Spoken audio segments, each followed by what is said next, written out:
Welcome everyone to Umzansi Season 4, where we witness the best players in Africa going head-to-head in their respective titles to show us the true talent that Africa has to offer. My name is Esport and I'll be your host for this evening, but of course I am not alone. I have an interesting cast to do today. I've got Fire and Iro bringing you the Umzansi action coming to your screens. Of course, they've been practicing. Don't get me wrong, they've been practicing it in Nkosi. So once again, if you want to see more Nkosi action, make sure you go check out that website. But I'll talk a little bit more about that. For the time being, let's go check out that schedule and tell you what's on your Umzansi menu for this evening. Of course, it is the three maps that we all know and love. It's Erangel, Sanhok, and Miramar. Of course, those times depending on how quickly the players decide to just get those winner chicken dinners. And in addition to the bragging rights that they receive for showing off their skills in Africa, let's take a look at that prize pool to see what else these players are competing for. And of course, we have a total prize pool this season of $17,500, with FIFA 22 taking a total prize pool of $2,500, and your PUBG Mobile segment taking a total prize pool of $15,000, which will obviously be distributed amongst the teams. Which, I mean, talking about the teams, let's take a look at that leaderboard and just remind you about where some of your favorite teams have thus far at least ended up. Of course, this is the overall standings. We're going to take a look at the overall standings once again at the end of stream. So for the time being, make sure you write down where your teams are sitting at, because we had quite an interesting day yesterday where, starting the stream yesterday, we only had G3 Temper sitting on those triple-digit score lines, but then of course Zero Tolerance and KHK took that as a challenge, and a challenge accepted, and a challenge absolutely succeeded. Ending up in first place currently is KHK with 117 points. Zero Tolerance sitting in second place with 109. Just below them is G3 Temper in third place with 105 points. Influence Rage Africa sitting in fourth. Rila Insiders sitting in fifth currently. Affiliate Apex sitting in sixth with 88 points. Team Somalia in seventh quite comfortably with 82 points. And C Esports rounding up your top 8 on the overall standings thus far. Moving on to the next page, of course, we have some more Nkosi teams shining brightly at 7 Hours of Killing in 9th place. Slime 4KT following them in 10th. BBC, Aatrox, Black Clover, Rain from Hell, Sidemen, and the Magicians rounding up your top 16 currently on the overall standings. And some of them have been picking up those winner chicken dinners, and some of them unfortunately haven't quite yet picked up the success that they really would want. Of course, like Esports currently sitting in 17th place, Fear sitting in 18th place there with 44 points, alongside Immortals, who are currently sitting in 19th. So the Esports sitting in that 20th, rounding up with Sincerity in 21st, Rainbow Six Madagascar in 22nd position, Infinity AF in 23rd with 33 points. I mean, all three of them actually, Rainbow Six, Infinity, AF, and Natural Killers, all with 33 points, but rounding up your top 24 currently. Now, the first 3 pages, relatively safe, for some of your favorite teams. If they're on those first 3 pages, it's okay, it's all right. They don't have to be stressing too much. But of course, we know there are a few teams that are going to be facing relegation if they do not get themselves off of this page right here, all the way from position 25th to 31st. If they are currently in that position, they need to make sure, absolutely make sure, that they get as many points as possible to run away from this page. Team Unique, Young Thundercat, and Ultra 6, Black Crystal, Toxic Esports, EXO, Redefined, and Comfy 6 are currently the teams in danger of being relegated.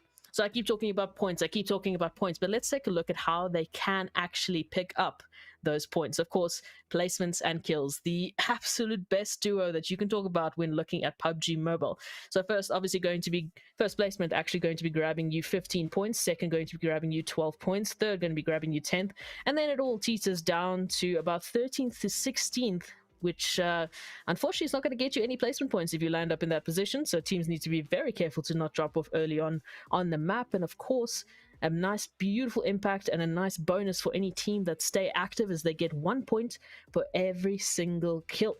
So those are all the stats as they currently are, but of course we have one more thing to talk about, and it is our kill leaders. Now, we yesterday actually had 2 G3 Temper players on this very screen, but it's changed obviously. Today, once again, it might change again, because we'll take a look at this once again at the end of the stream with the overall standings. But currently, these are your top 4 kill leaders, with Zeke in first place from Rila Insiders with 21 kills and a total damage dealt of 3,188. absolutely just beaming. But Fex4KT sitting in second place from Slime4KT with 17 kills and total damage dealt of 3,929. In third, we've got Boyden here from G3 Tempo, 16 kills, 2,810 damage. And lastly, we've got Snurra from KHK Esports Africa with 16 kills and 2,495 damage. So these players have been absolutely just beaming out of their minds and looking for the most for their teams. Now, today, I've had a lot to say so far, but I'm going to give it over to some of our casters to talk a little bit about the teams we'll be seeing today. So, of course, Fire, we know we've got groups B and D going head to head today. So, we're going to take a look at those introductions. And if you would, alongside Ira, guys, please do take us through the teams we should be expecting today and maybe some teams that we should be keeping our eyes out for, because as we know, thus far it's been pretty interesting, and there's been a lot of teams shining brighter than others, and some that have yet to really step it up. Fire, what are some of those teams that we should be looking out for today? Definitely, you want to see a lot more from 4KT. They're one of those teams, being the champions from last season. They haven't really been performing as well. We've seen glimpses of brilliance from them so far, but they're not sitting in that top position in the table that you usually expect them to be at. So they're one of those teams that, yes, you do expect them to come back today, trying as much as possible to get the winner chicken dinner, get the kills, and move up that table. Another team that I'll be expecting to see a lot more from is the Magicians. They were the champions from the last seasons in Consi, and we haven't really seen them stamp their feet in the Umzansi as a lot of the other teams in that came from the Consi have done. But yeah, maybe we'll see them being able to perform as well as they did in the last Consi. CE Sports is one of those teams that will also show us their brilliance as well. And yeah, those are the teams for me. I'm thinking we'll step it up. But another team that needs a lot of those points is Comfy Six, because they're sitting at the bottom of the table, but they do have the players. They have guys like Raleigh, they got Squeak, they can perform. I'm not too sure what exactly it is, so they should be really motivated to grab those extra points today. Yeah, there's been a lot of rebranding since the last season. Of course, some teams have mixed it up, involved some other players, etc., etc. But it's been interesting. Ira, from your perspective, obviously coming through from Incorsi with Fire and with me, we've seen a lot of action. We've seen a lot of strats that have been very interesting. But take us through Group D's teams and let me know, what are some of the teams you're actually looking forward to?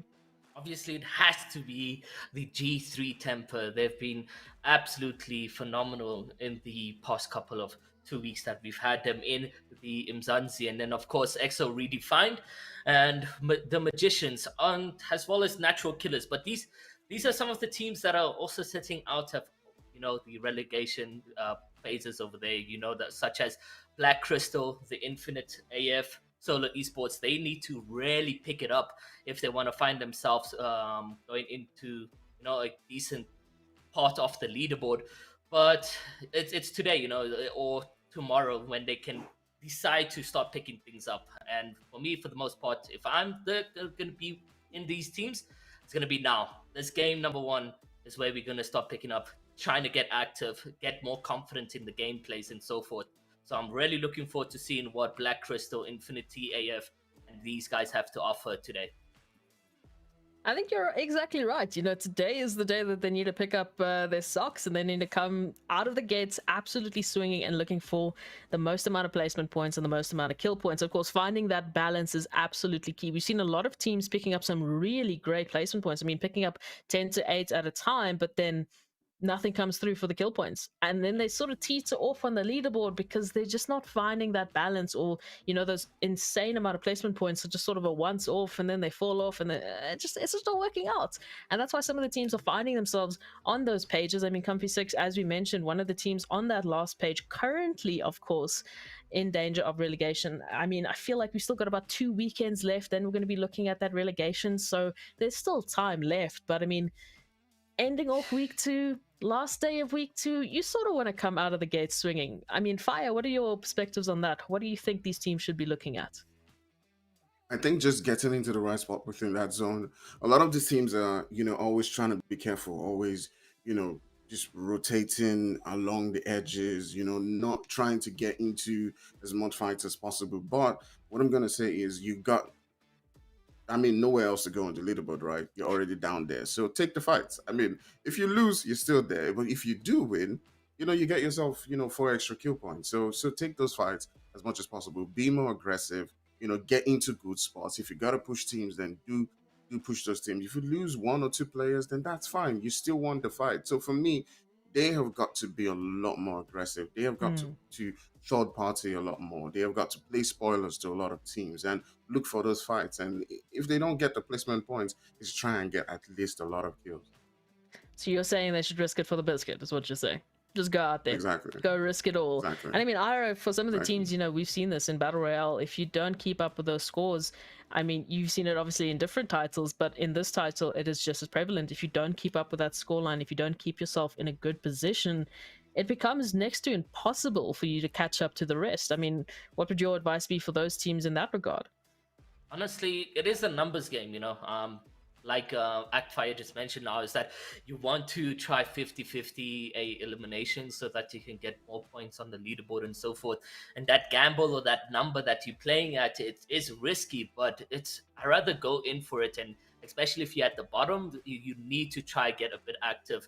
For the most part, placement points are going to get you to a certain degree. There's no going beyond that without grabbing any elimination. So if you having a rat on your team or a solo player going all the way into the end games, and you're like, yes, we came second, but you grab no eliminations. There's no victory dance for you. There's no celebrations in that moment, because when you see the leaderboard, you're like, oh, where's our points? And that's where these guys are sort of suffering, is that they're depending a lot on these placement points. And I say for them, get active, even if it means just one elimination each game. At least you're doing something different. You're getting 3 extra points the entire tournament. So just try to be active as much as possible. And even if it's third parties, and Sanhok is especially the best place you want to get involved with. If you hear gunshots, go in there, because they're not going to be expecting a third party so soon. It is Sanhok, so it's a small place, but really you want to try get as much as you can in these, especially early parts of Umzansi, because you're setting that confidence, and when they see that kill leader or the kill points or the kill feed coming in, they know at least, oh, this team has been active, let's not try double key them. And now you're setting the dominance, and now you're getting into the games a lot more confident, and people are fearing you, and that's where it becomes easy for you. You don't need to stress too much as an individual. I agree with that. I mean, a lot of teams, that's generally their strategy, to really start off strong, and then they can relax towards the end of those group stages, getting ready for those finals, not worry too much about having to get themselves without, outside of relegations, get them to safety, etc., etc. And that's crucial. Also, for those of you watching who think that you have what it takes to kick it with the teams here from Umzansi, of course, remember, Nkosi will be starting off this week. So to check out more information about that, go to the Modern Gaming Africa website. But for the time being, I see a plane fully loaded with some absolutely amazing players. So it's at this moment in time, I'm going to give it over to our casters, Iro and Fire, to take you through the action. Of course, this is Umzansi Season 4, brought to you by Modern Gaming Africa. Guys, please take it away.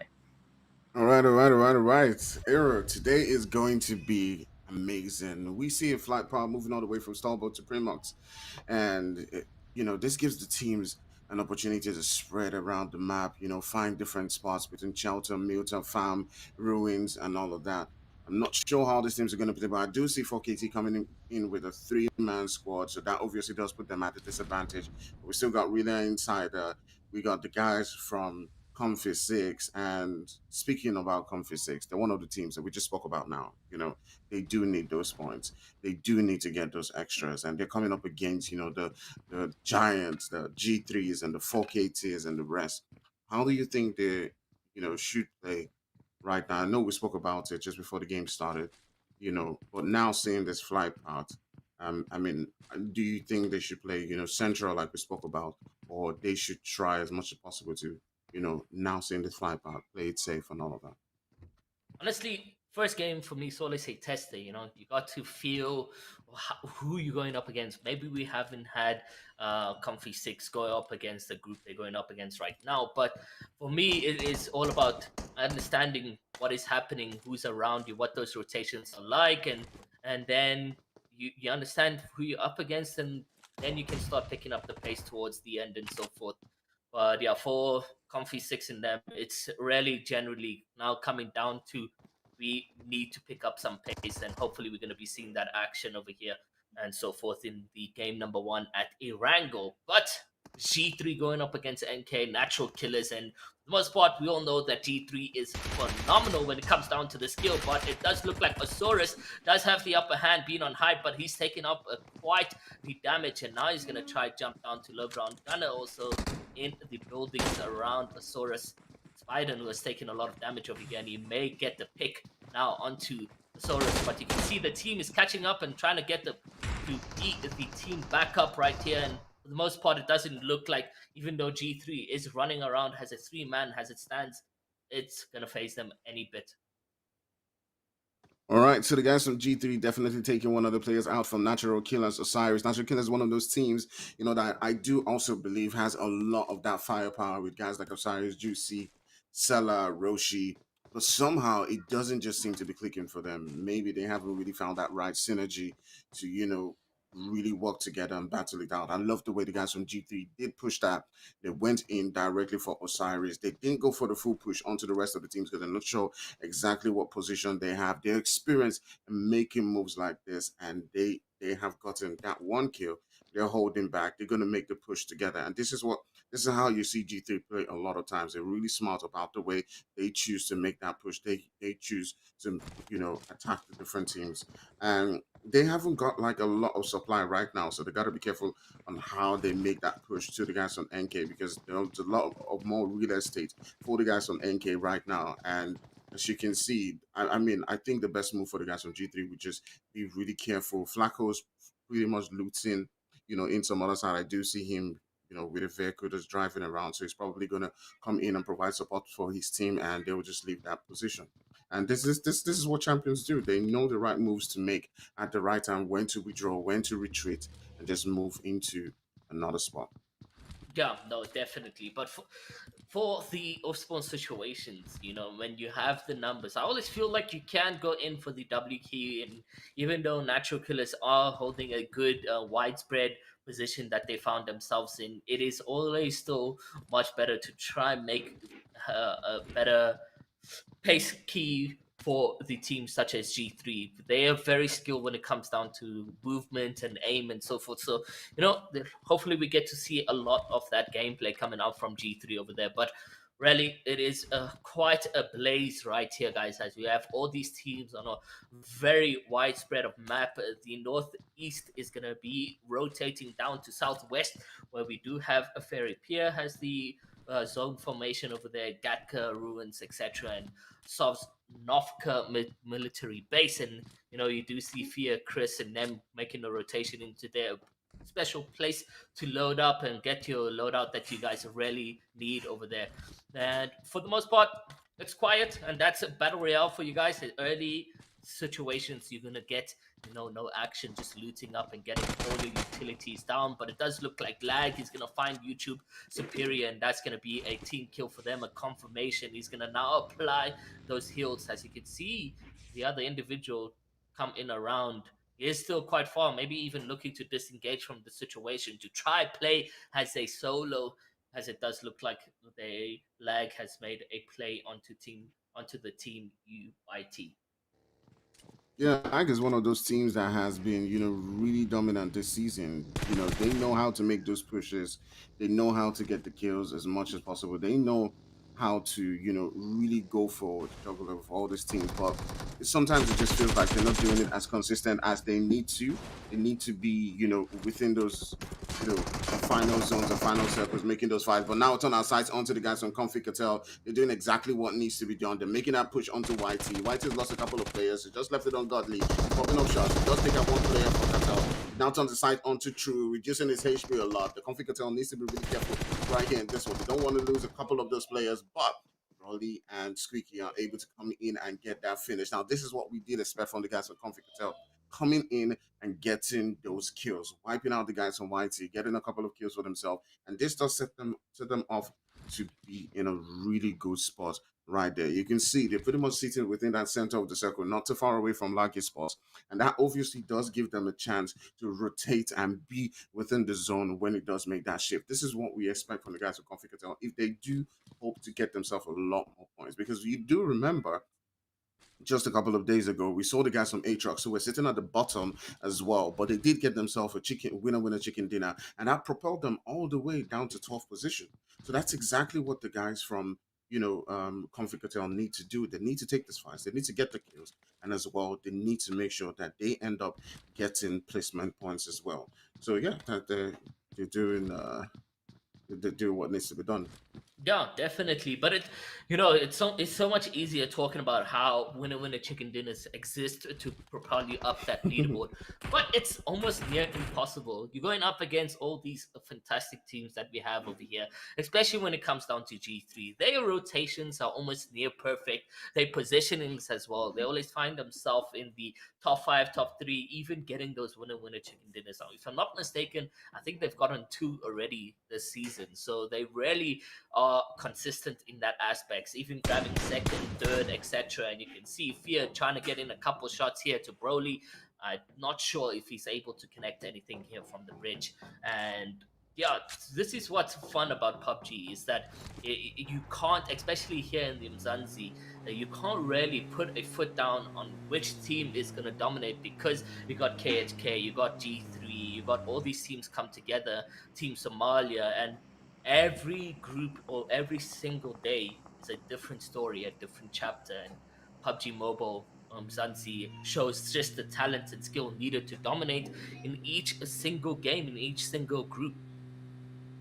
Yeah, exactly. Just like you said, but just seeing the position that the guys from Confi Six are taking right now, you do see that they're pretty much in a position with Brawley where they can actually keep people trying to cross that bridge. The zone's about to make that shift right now. We'll be seeing where different teams will be moving at, and you can see YT True is getting another knock onto the guys from Lag Esports, who's pretty much not too far away from them. And the position that they're at right now, they can't get a whole couple more kills right now. They're trying to get that smoke.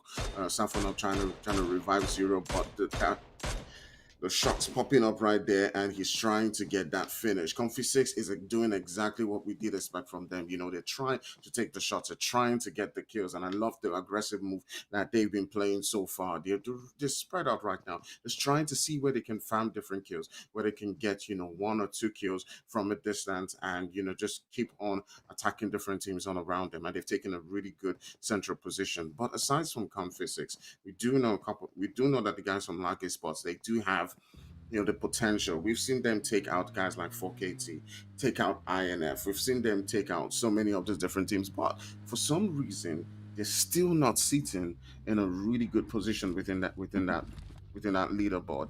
I think it's one of those things where they're not just finishing up the game quite well. Sometimes you need to take on those early fights, and sometimes you need to find a way to get into that final circle. And that's what a couple of these teams are not doing. They're taking on fights against the big boys, quite too early, and they're not getting into the final game. They come up against the likes of 4KTs, they come up against the guys lines like INF when they should be fighting those teams towards, the end. So sometimes maybe they do need to retreat. I'm not sure exactly what it is. But you're not going to win the fights against those teams a lot of times. So for me, I want to see, teams like Lucky Sports, teams like Comfy Six, teams like the Magicians, we're all within that zone, getting into the finals as much as possible. But it's going to be a really tough one because you have the guys from 4KT who are pretty much just edging it right now, and G3 Temper, INF, all sitting within that zone, they're waiting for the time to pounce.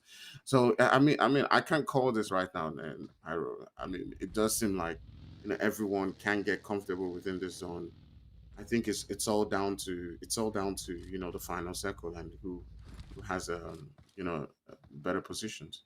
Yeah, for the most part, centralized zones for teams like Comfy and them, I just feel like it takes a lot of skill to, man it. You can't really be in that position because you will have a lot of eyes on you, and if they don't have the movement or the safety or the skill guns to take that long distance fighting and so forth, they may find themselves sandwiched, getting third party, even how fourth, fifth, sixth parties, and it's going to be quite a sticky situation. But for the most part, you can see, Lag is to the right, MGC is to the left, and in front of them is Fear. So weird how Fear actually managed to make these rotations. You can see how can Chris go all the way right side because yes, you did mention that Comfy is, holding that bridge down, and now Hulk and Chris had to make that rotation on the dead side of zone. But look who they may potentially walk into. It's EXO and BC, Black Crystal in that position over there. It does look like Natural Killers is going up against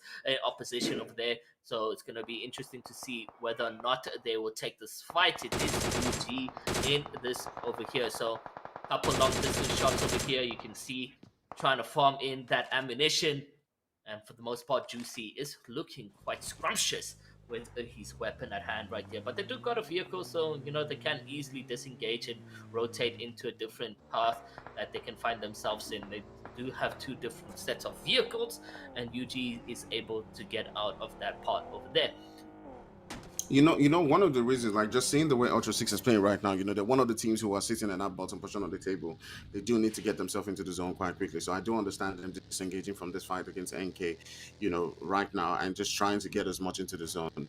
I want to see teams fight. I want to see them, engage each other as much as possible and try to get the kills. But I understand that. I do respect that. They want to get themselves more placement points.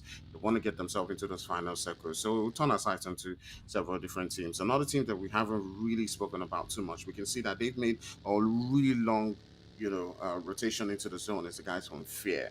We've seen them sometimes come up against the best of the best and really just, scrape out that match and just get the kills. But sometimes we just see them just get taken out quite easily by some of these teams. And I'm not really sure exactly what it is, but they're one of those teams that I feel like as the season begins to progress, because they're still getting the points. They're still there. They're still safe. But I feel like as the season begins to progress, they may get a little bit of that confidence more. But turning our sights back onto the guys from Lag and Comfy Six, this is exactly the test time, for the guys from Comfy Six. They're coming up against Lag, who's a really aggressive team, and this is where they need to start to prove that they're a team that wants to qualify. They're a team that doesn't want to stay in the relegation spot, because I get one of those teams who is really aggressive. And if they can win this sort of fights, if they can hold their position and get the kills, then they will begin to prove that they're ready to be in the Umzansi. They're ready to qualify to the next stage. Yeah, no, definitely well said over there. So yeah, it comes down, to just how consistent you can be. For the most part, Fear is safe. They don't need to fear being relegated. So let's see just what happens, today. Today sets the story because the teams like Lag, the teams like the Infinity AF, Black Crystal, Natural Killers, YT, and Ultra Six, they need to pick up their socks because they, on the third and fourth page of the leaderboard, and it's going to be interesting to see what happens, who will be the most consistent between these teams and so forth. But for the most part, you can see like, having a good widespread, keeping all angles open to themselves. If they do get a flank, they do got Fantasy on that area, or even Zero for that matter. And Berserk and Self One all there keeping the situation safe on the hills or the cliff area they are on. EXO redefined quite near to them, so they it's a tough team to go up against. Fantasy just taking in a couple utilities for himself, and now Fantasy trying to get in some really crazy long distance shots, but just scoping in to see whether or not there is someone around. Zero Ooh. managing to pick up a knock on Chris, and unfortunately he's gonna get Lighten over there, so GG's to him over there, and we're gonna wait and see whether or not they can get that confirmation. But does look like Hulk as well, finding himself going up against C, so not looking well. Well, definitely, it's not looking really good for the guys from Fear, as they do get a couple of players down. Right now, I do see Hawk down. I do see that one of the players has gotten a confirmation right here, but the Comfy Six guys also getting taken down by the guys from Lag Esports, and this is exactly what we're talking about. Them trying to get into a good position. They've lost one player. Not sure about the rest of the players right here, but the guys from Lag just put in that aggression that we do expect to see from them. So Fear has lost a couple of players. Same thing with the guys from Comfy Six. I do see King Hawk is still bleeding. We've gotten a confirmation onto Hawk right now. We do see the guys from Comfy Six trying to make their way into the zone. Several different teams. We do see EXO redefined Lag Esport trying to make it all the way into a central spot right now. This is exactly what the zone does. I do see the guys from Lag just pulling up onto another team right here, trying to get some shots. Fantasy's health is pretty low. He needs to move to a position where his team can provide him that support. But the nade coming in, taking Fantasy down, and he's got to get that support from his teammates. Two guys from Lag Esports are down. It's just now left with Berserk and Zero to make that move for their team. They got to get those heals up onto the guys from the INF. Let's see how it goes. Zero making that move. He does get taken down. He took a risk. He got one knock, but he also got taken down as well, as the third party position coming in right there is providing the support. And yeah, this is really tough. Who's going to win this one at the end of the day? Safonab needs to get into that fight, but he also does get taken down, and that will be the end for the guys from Lag Esports. And the guys from INF do get their revenge onto them and take them down. They've got their experience, and we're down to 14 teams. You can see G3 sitting in that central position, doing exactly what we do expect them as a team that wants to see out this game. And man, at least now we can begin to get those predictions in.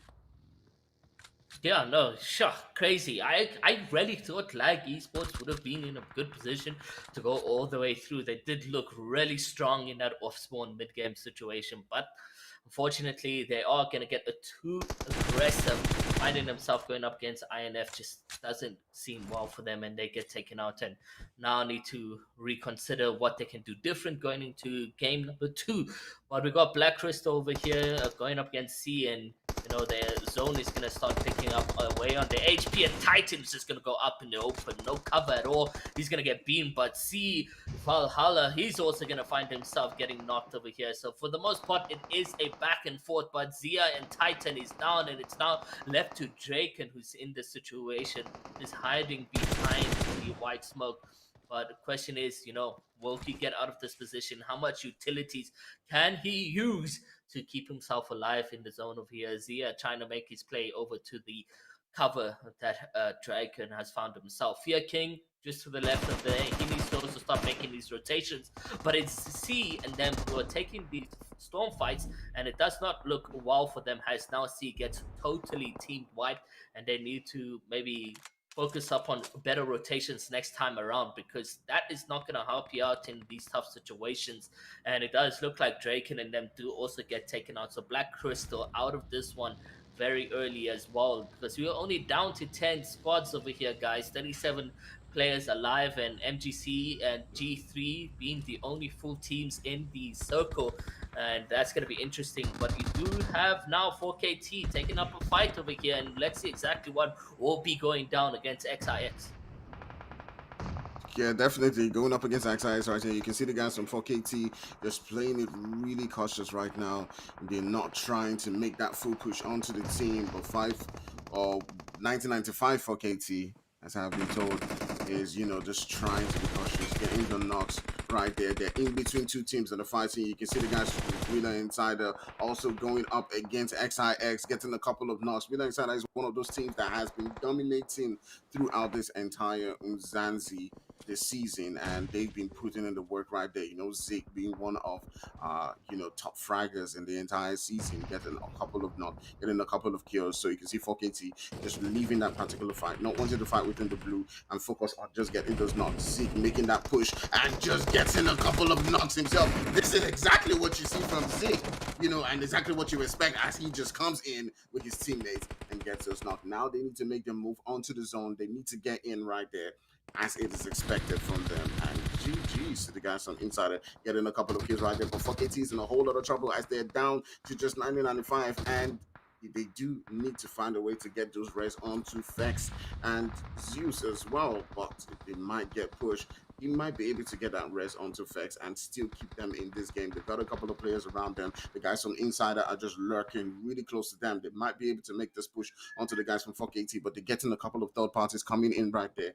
And it's just party upon party at every single corner. Don't you just love this play from Zeke? He's just holding the position outside the zone, farming a couple of kills, getting a couple of knocks, and just drives into the zone at the right time. Honestly, what a perfect display of skill coming from Zeke.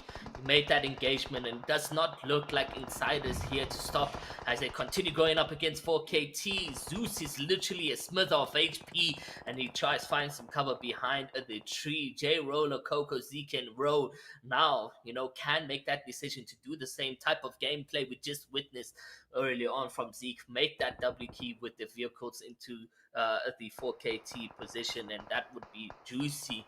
A couple grenades going back and front as well between these two teams, and We can only see and wait to find out exactly what will be happening. But on the other side of things, we do got natural killers in here, just scoping out on G3, and this will be an interesting fight between these two teams right here. Whether or not Natural Killers walks out of this one, I highly doubt it's possible. It is G3, man, the most consistent on my side, and the most favoring team I have in the Umzansi this season, because they have been showing some true talent, and I can't wait to see exactly what they get to do in the remainder weeks and games that they have here in the Umzansi. Sealer trying to take a little peek over there between the cracks, between the walls, but will it be enough is the question. Coco does seem to be knocked over there, as well as Rose. So now it does look like Squeak maybe could also get involved over here as a third party, as a solo. But I mean, he's trying to get in as much placements as he can.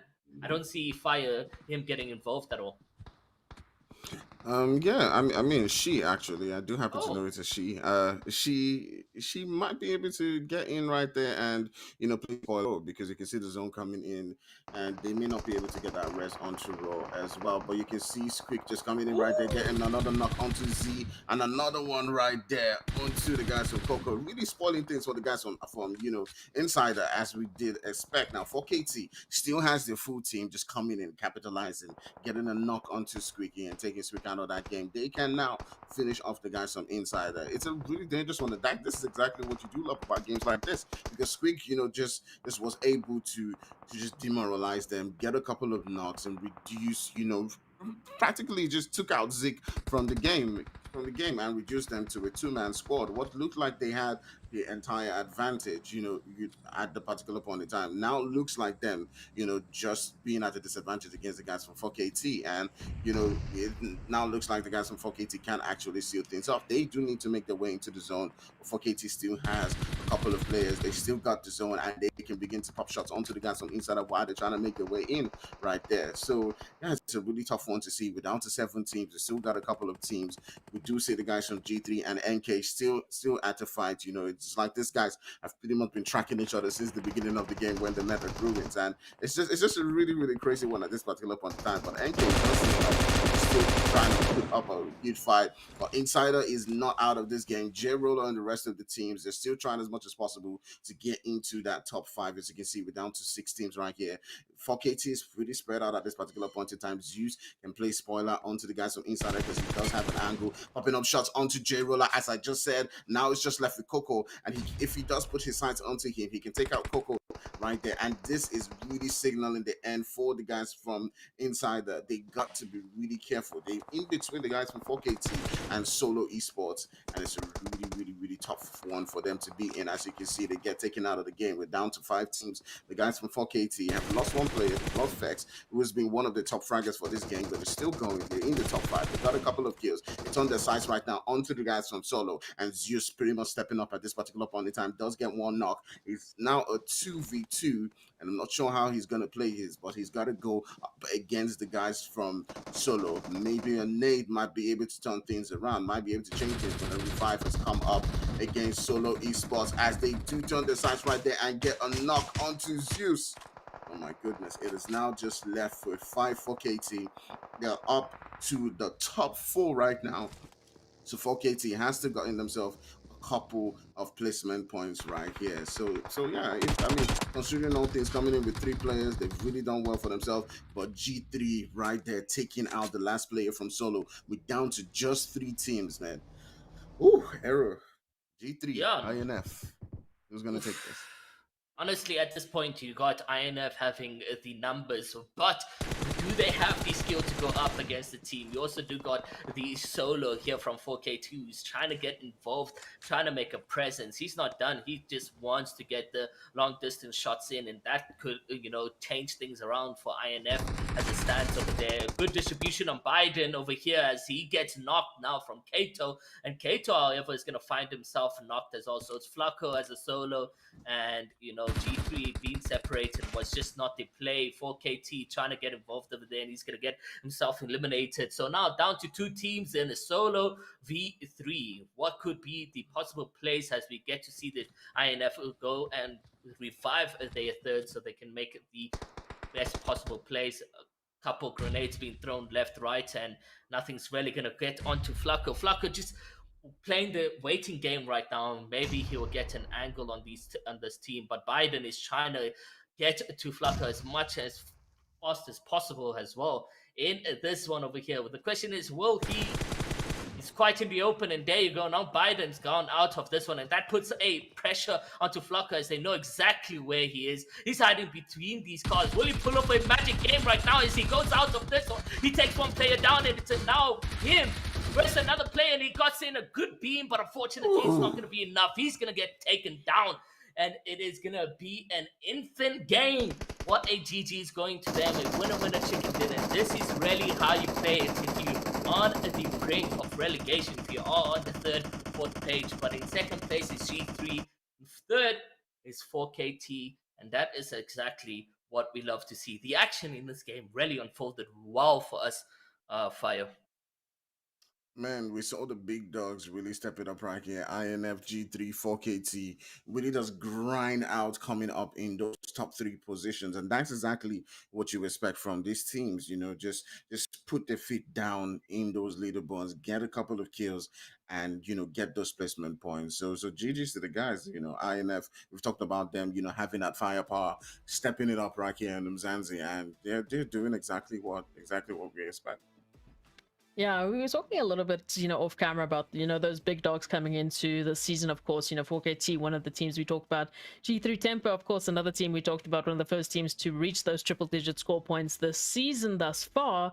And I'm happy to see that 4KT have stepped it up. We were waiting for them to sort of show up what they can do, and it looks like tonight they made the decision to do so. Ira, from your side, how do you think that panned out there towards those last stages of that map? Was it expected? Did you think something else was going to happen?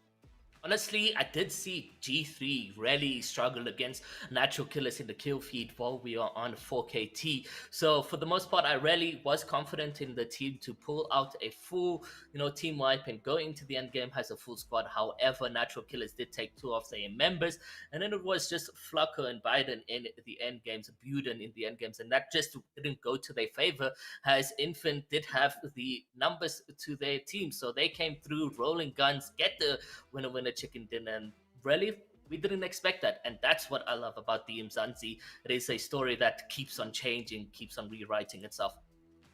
It is. It's always good to see that these teams keep changing it up and keep us on our toes, because it feels like all of the teams are just stepping up at the same time, and we can't tell who's going to be the next to take that winner chicken dinner, nor do we know who's going to go all the way to the next phase. Of course, as it stands, though, I mean, Fire, from your side, is this performance from 4KT what you expected? Although I do see the standings. Let's first take a look at that. So standings here from the first match of the day. Of course, Infinity AF ending up there in the first position with 7 kills, 15 placement points, and total points of 22.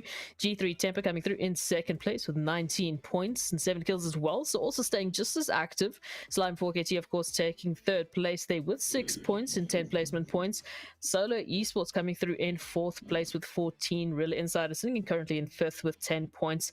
Exa Redefined slinking in there in sixth place with 8 points. C Esports with 6 in seventh position, and Comfy 6 actually picking up some points there in 8th position, which is great for them, of course, as we know, as they currently are on that last page of the overall standing. So they're picking up some points here, nice and quietly. But as we move on to the next page, of course, the Magicians sitting in 9th position there with 5 points, and then for 3 points each, Natural Killers, Sidemen, and Black Crystal from 10th position up and through to 12th position, and Lag Esports sitting in 13th with Young Thundercats and Fear rounding up your top 15th. So yeah, it's quite an interesting one to look at there.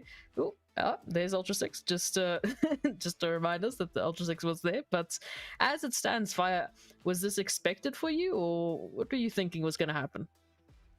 Yeah, I mean, I expected a resurgence from the guys from Comfy 6, trying as much as possible to get, into good placement. They tried to remain within the center of that circle. They tried as much as possible to get a couple of kills, get a couple of knocks, and they did that to the best of my understanding. And, they were able to get those third passes. You could see Squeaky just playing, a spoiler onto the guys from Rila Insider and getting a couple of knocks, taking Zik out of the game, and although that meant being spotted by 4KT and going out in 9th place, but that was still a lot, more effort than they have been doing so far. And definitely you could see them getting some points right there. But for me, the guys that I was really hoping to see in that final circle was Rila. They had an unfortunate incident, but the way Zeke attacks, the way they move onto different teams, shows that they're really hanging in there on top of that leaderboard. But them getting taken out, it opened up opportunities for the guys from 4KT to move in, get that third position. INF and G3 to just seal out the game. Of course, the MVP there coming through from INF. So, I mean, a lot of players, really putting their best foot forward there to try and get as many points for their team as possible. Of course, that is Erangel coming to a close. The first map of 3 for today, done and dusted. So we're going to go to a very short break. But when we come back, of course, there's more PUBG Mobile action waiting for you, brought to you by Nodwin Gaming Africa. So get your popcorn, stay in your seats. We'll be right back.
Welcome back, everyone, to season 4 of Umzansi. Of course, the first map of the last day actually of week 2 has come to a close. So we're going to take a look at those standings and just give you a quick summary of what happened, what we were looking at, and what surprised us in that game. Because I'm happy to see that the heavy hitters from previous seasons have obviously woken up and decided to do the exact same thing. So obviously, we've talked about G3 Temper being one of those teams who were the first to get to back to triple digits this season, which is sort of similar to their style coming through from season 1.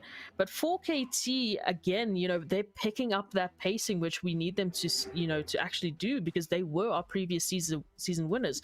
Fire, from your side, if we're looking at Rila Insiders and some of the other teams on this page, I mean, the main thing is we're seeing a little bit of normality in terms of, those teams that we expect to do really well are once again picking up that pace. Do you think it's going to continue going through to Sanhok? Yeah, I think definitely it's going to continue. I think we're going to see teams like, Comfy Six, who need those points, try as much as possible to fight on. I do think we're going to see the guys like 4KT get a bit more points right now going into Sanhok, because they do love their close quarters and all that. I do think we're going to see D3 even try to grab, the winner chicken dinner, try to get those extra points again. INF still continue what they're doing. Rila Insider with Zeke and the rest of their row and the rest of the guys, just try as much as possible to keep up, the battle. So for me, yeah, it's really going to be a tough one because everybody is going to bring in their A game. There are a couple of teams that do need to step it up, like Fear. Just sitting in, they're not really sitting in a really comfortable situation. And they do have the firepower, but I'm not really sure what it is right now. Yeah, and Ira, I mean, some of the other teams that aren't sitting in the position where you would expect them to is, the Magicians. I mean, they're sitting in ninth place, I think, currently with 5 points. We know the Magicians as the team from Incorsi that were picking up heavy point games. I mean, they're running, I think, with 30 to 20, crazy point games, getting those winner chicken dinners. But this time around, it's not happening. What do you think could be the cause of that? What do you think are some of the aspects that they might need to look at to, obviously render that a little bit fixed going through into Sanhok?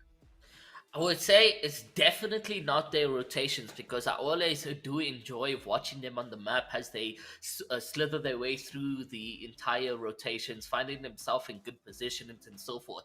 It just comes now down to those battles. I feel like they're losing it quite easily where they should have Mm. been playing it so much more better. So it's definitely the skill game between the two oppositions they go up against. Maybe the spread of the team is too wide, or they decide to be a bit too confident, that seeing that they were the top team in Corsi. Oh, this could be easy. I can take this fight.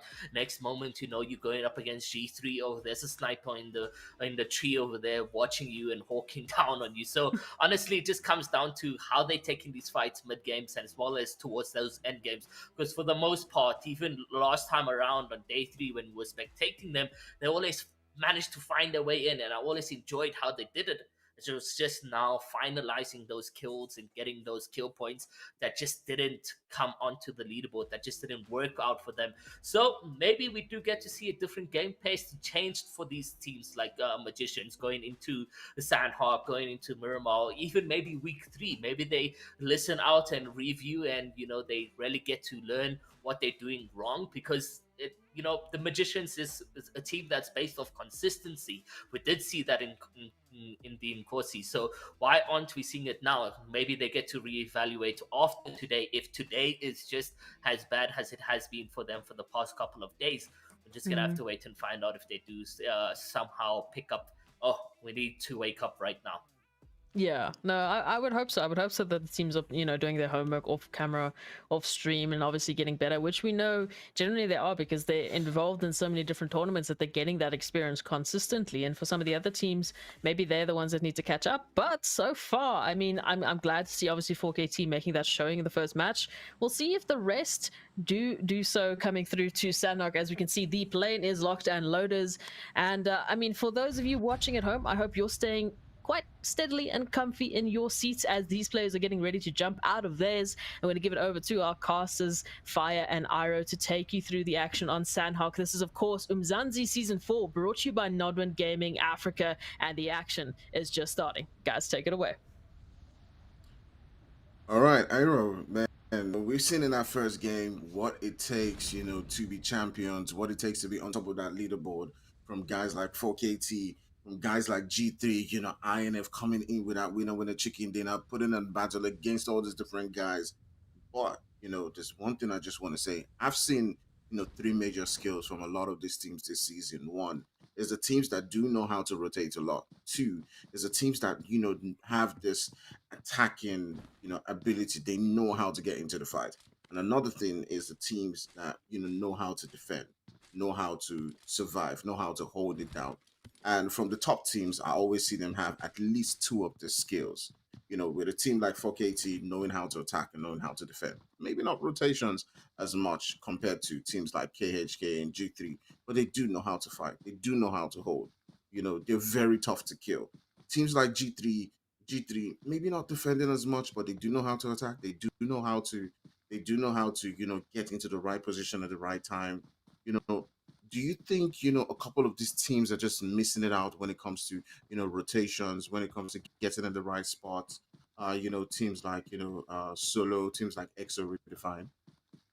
Honestly, I feel like every single one of these teams have a trait or two because I mean they've worked their way into this position, and we'll talk more about it just now as we see Gunner managing to pick up nukes over there, and now he's gonna get the revive on Tomic, so that's really gonna be huge for G3 as they fight here on the off spawn, and we know Sanhok fire to be close combat, to be quick. So these fights that are happening right here, they need to get the broom and they need to do some sweeping because they need to clean up as quick as possible.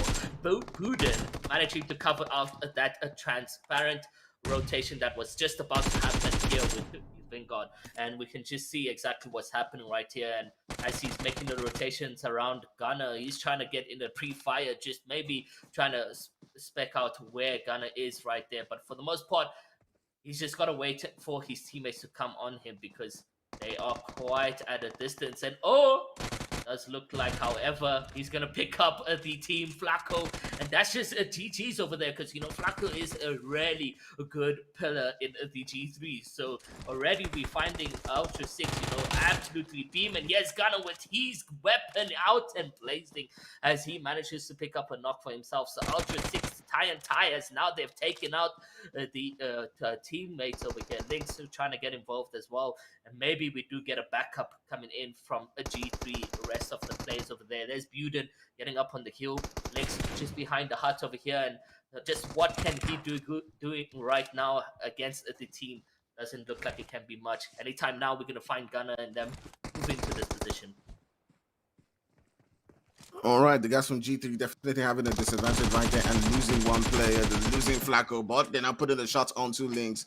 It does look like it is just Mojo who is left for the guys from Ultra 6, and this is really bad for them because, they're not in a really good spot right now in their overall leaderboard. They want to, as much as possible, be surviving, and Mojo does decide to still trying to go at it, but does get taken out by Gunner right there. So definitely a GG to the guys from G3. G3, they are taking up some shots from the guys from Comfy 6, looking to kind of like third party in this one, as we do expect from them, and get a couple of knocks right there. But G3, they didn't lose that fight, but they lost one of the top dogs, who is, Flacco right there, who we saw in the last game trying to get that winner chicken done. But now 4KT also going up against the guys from Fear, and this is exactly what the guys from Fear do not want. They're coming up against a 4KT team who's really hungry for those kills, who's really hungry to get that winner chicken dinner and those extra points, and that's exactly what they're doing. They're pretty much just putting all of their anxiety on the guys from Fear, and it's just left with Outcast now. They've gotten a couple of kills, they've gotten a couple of confirms, and it's just Outcast who is just right here behind, just Rock, just looking at them. YFX, Aimer, Zeus, and 1995 is just waiting, searching, just trying to hunt him down.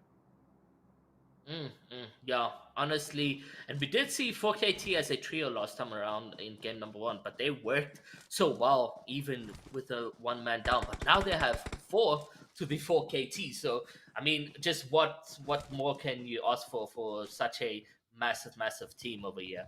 But now we are down to 15 teams and 54 players across the board. So some of these guys have been getting eliminated for the most part, and it has been a GG. But to go back to the topic, I do see traits existing in all of these teams. They've worked their way from Nkosi, they've stayed in the Umzansi, they've worked their way through different seasons and so forth. Now, the main thing that is slacking is the decision making that I feel is, utilizing the different skills at different times, etc., to, win the games, win those situations, whether it's a 3v3, 1v3, 2v2, whatever the case may be. Decisions, decisions, decisions. If these teams don't think to the best of their abilities, they won't be able to use those skills. I don't know, Fire. That's what I feel. That we have a widespread of talent, and most at time it is almost the same skill caliber that we are seeing with the teams. Yeah, I do think there are a couple of teams who are a bit more, should I say, when it comes to certain things, more skillful. Like I said, Yeah, yeah, definitely. some teams know how to hold their position really well. If you're coming up against a 4KT team, they they instantly spread out. They believe in their individual, strengths. So Ama is one of those players who can get a 1v4 at any particular point in time. It's the same thing with Fex. He can take on the whole team on his own. So they know they can do that. So they spread out. They spread out and go up against, different teams, and they usually are very successful at it. Besides, right now, onto the guys from Youngstown, that you do see the guys from NK just putting up some shots onto them, able to take out Superior. So it does look like he's getting shocked right there. But right now, you just see the young Thundercats pretty much just spaced out right now. The guys on NK just getting a knock, and that confirmed onto them. NK is also one of those teams. We haven't really spoken too much about. They're also one of those really I mean, they did have a tough time last season. Where they were actually relegated, but when they went into the promotion relegations, they were stomping different teams, and they came back right up. Mm, So they show that they can fight, they can do it. But I feel like there's just something missing. You just feel like sometimes, and it's the same thing with like Esport. They're one of those teams who just need something. Maybe it's an IGL, maybe it's a fragger or a support person. That just kind of like just takes that raw power to fight and that raw skill and adds something. Adds maybe the ability to hold positions better, the ability to rotate better, and that's just what I feel like NK is missing right now. They're one of those teams who have that ability, but something is just missing. You know. Me, it's in their name, natural killers. They're exactly that. They know how to take the fights, and we did see them in the previous game of going up against G3, and they picked up two of their players. So for the most part, they know how to engage in combat. They know how to do those gunfights and so forth. And for the most part, Godly and YT and so forth, they're up against a tough battle over here. But it's Sanhok. These gunshots have been heard by parties around the map. So anyone can come through right now and be the cleaning service that we need, the W key initiator and so forth. But it's hectic, man. We are losing players left, right, and center. For the most part, some of these guys are opting in for some late rotations or safe haven rotations. As you can see, Solo, EXO, Redefined, even for the most part, BC, Titan, and them are looking to be on the outskirts, just slowly. I say outskirts, but they're still in the zone, but they're away from everyone and they're keeping to themselves safe and sound. And for the most part, so is Row and them, the insiders. So we're gonna have to wait and see exactly what happens going into when the zone starts forming smaller and smaller. But yeah, for the most part, natural killers do look like they've had the advantage going up against YT. A good distribution that we have from YT. So if they were to go make the play onto Godly right now, you do have Romeo who's just on the outskirts over there, able to beam anyone in line of sight. So interesting to see exactly what could possibly go down. Yeah, but YT is really taking a risk right here. But luckily for them, there's no team to come in with that third party because you don't want to linger on the fight for too long. Especially just taking a look at the map right now, it does look like the zone's pretty much going to shift all the way towards boot camp and paradise. And you want to try as much as possible to make sure that you're not lingering on. I mean, they can probably get away with it right now because you see there's no team around them. So that's why they can linger on without actually getting teams to third party them. But NK is definitely going to be playing spoiler for them if they don't decide to just get out of that fight rotate all the way, I probably suggest through hatting and just get all the way into another position because that's not looking like a fight they can push onto and actually get that win. But now turning our sights onto the guys from CE Sports who are up against the guys from Comfy Six. And Comfy Six is another team that does actually need points. They do need the kills. They do need to make sure that they get into the game and just get those knocks. But they're in a really tough spot right now. As you can see, the guys from CE Sport just occupying several positions within those buildings, and it'll be really interesting to see if they can get one or two knocks and actually make that push onto the guys from C. Yeah, well, we'll have to wait and see exactly if they're going to be doing that over there. But yeah, C is also, someone we come to know. Was taking fights over here, but for the most part, it does look like Broly is going to be taken out by Wizard, and Wizard is a wizardry with his weapon. He knows exactly how to do the gun skill over here.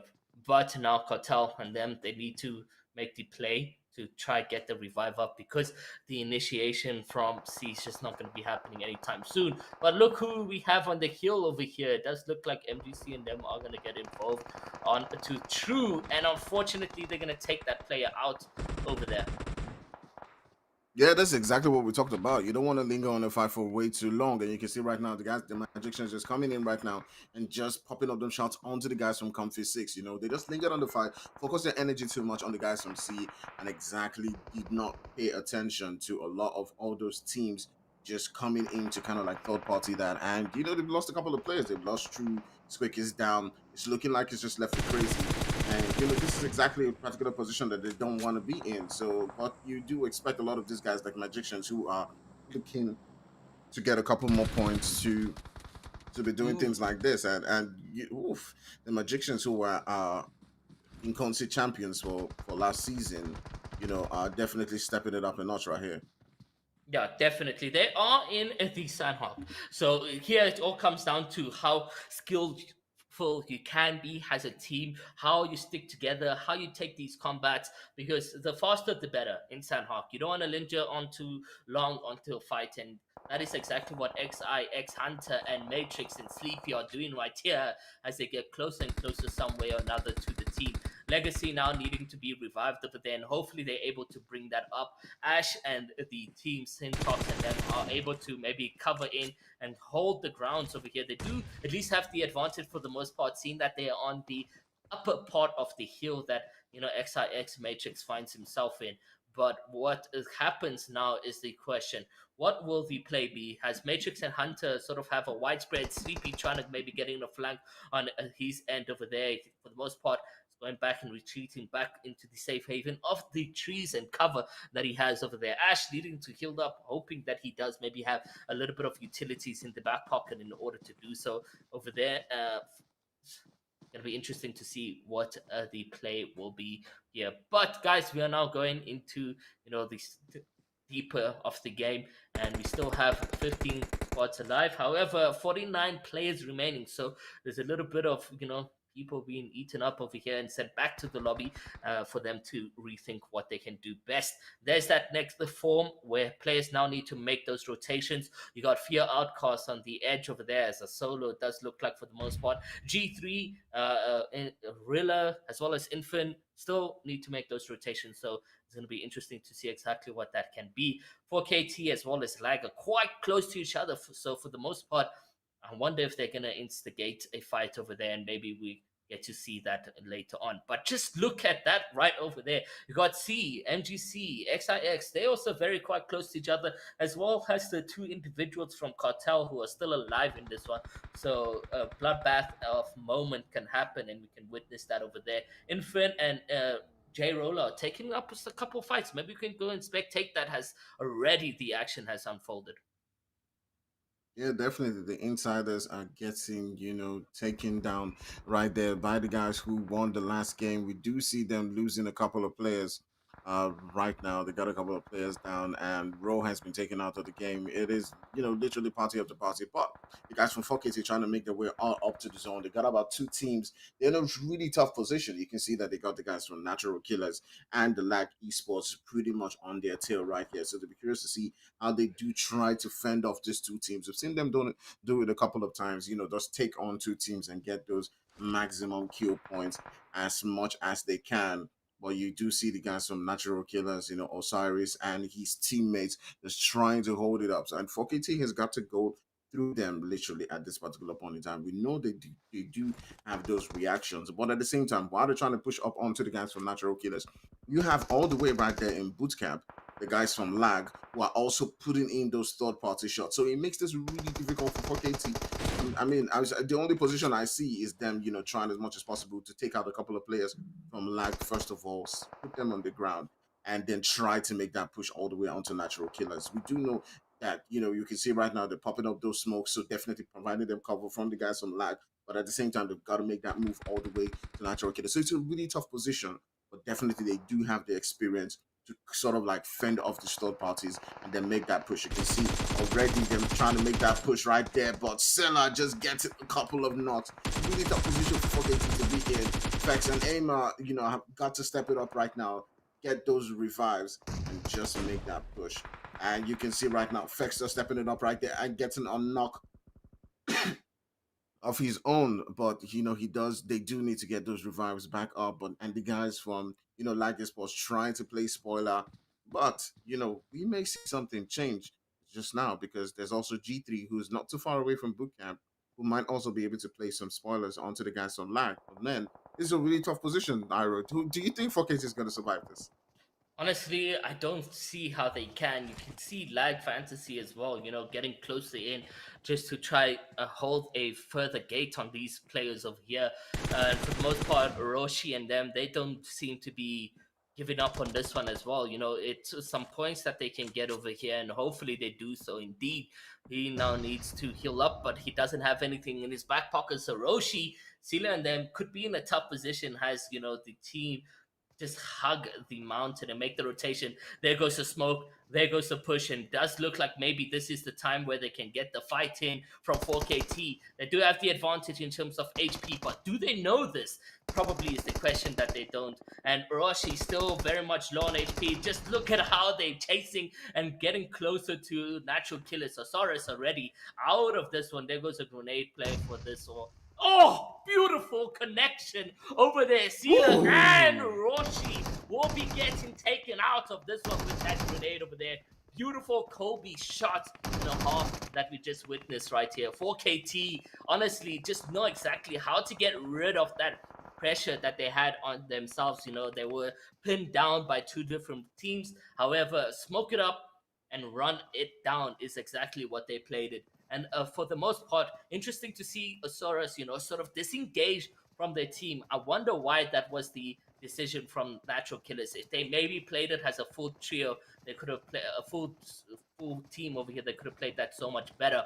But for KT, do maybe find the position. Osiris holding the grenade at hand. He's gonna now throw that out, and that's gonna connect. It is gonna deal some damage, but it's not gonna be enough as they come onto Osiris right there, and that's gonna be a team wipe coming out from 4KT. Fex goes down, but they can easily get the revive over here, and they must do so quickly because I do fear, Gunner being around here, and I do see him rotating as a solo. However, interesting to see exactly what went down or why they find themselves in this position. But he's going straight in for BC, Draken, Zia, and Titan, and goes straight past them actually.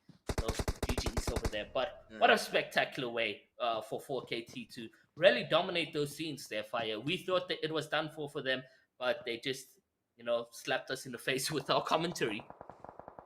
Yeah, and that's exactly what you do with the champions. They always find a way to get out of those tough situations. But one of the things that we didn't really know, the spectators didn't really see, was that MGC, the Magicians, came into boot camp and just cleared out the guys from lag. Lag just had to just take away their focus away from 4KT.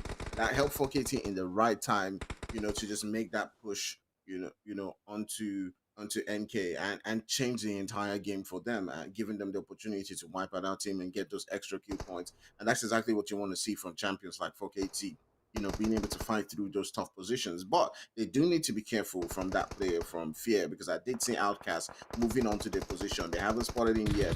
And it may just, be playing spoiler for them. But you can see 4KT just continuing the onslaught right there onto the guys from C, taking out Wizard, and they are now just getting into the flow of things right here. As you can see, they've gotten themselves 7 kills, a couple more knocks, and 995 is just keeping it on, just keeping it going, just getting the kills, just farming the kills around them. And this is exactly what you do hope to see from the guys from 4KT. Definitely looking like they're gonna get double digits in this one.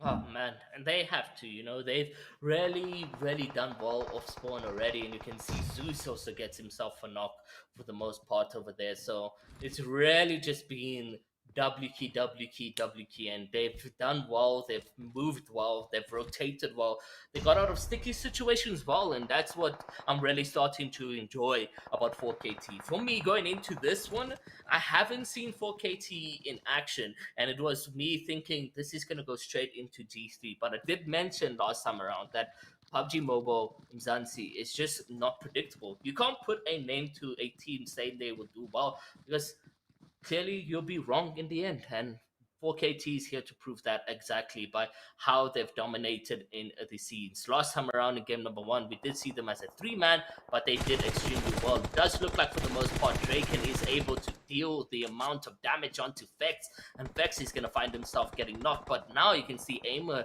deal back to Zia, and Zia now is knocked over there. So it's a trade for trade, and maybe they can get the revive onto Vex over there. So, but you also do have the zone now, so the pressure of zone and the rotation means that they're pinched and they're gonna lose I-995 as well. Oh no, Aimer, and it is just now down to Zeus, who's left alone over here, running behind the rock to try get the revive, and maybe they see them and spot them out, and BC is able to put a stoppage to the team who we thought was going to walk away with the winner chicken dinner. However, the zone pressure and the rotations just meant that they got pinched drastically. And it's the same now for BC as they go up against EXO Redefined.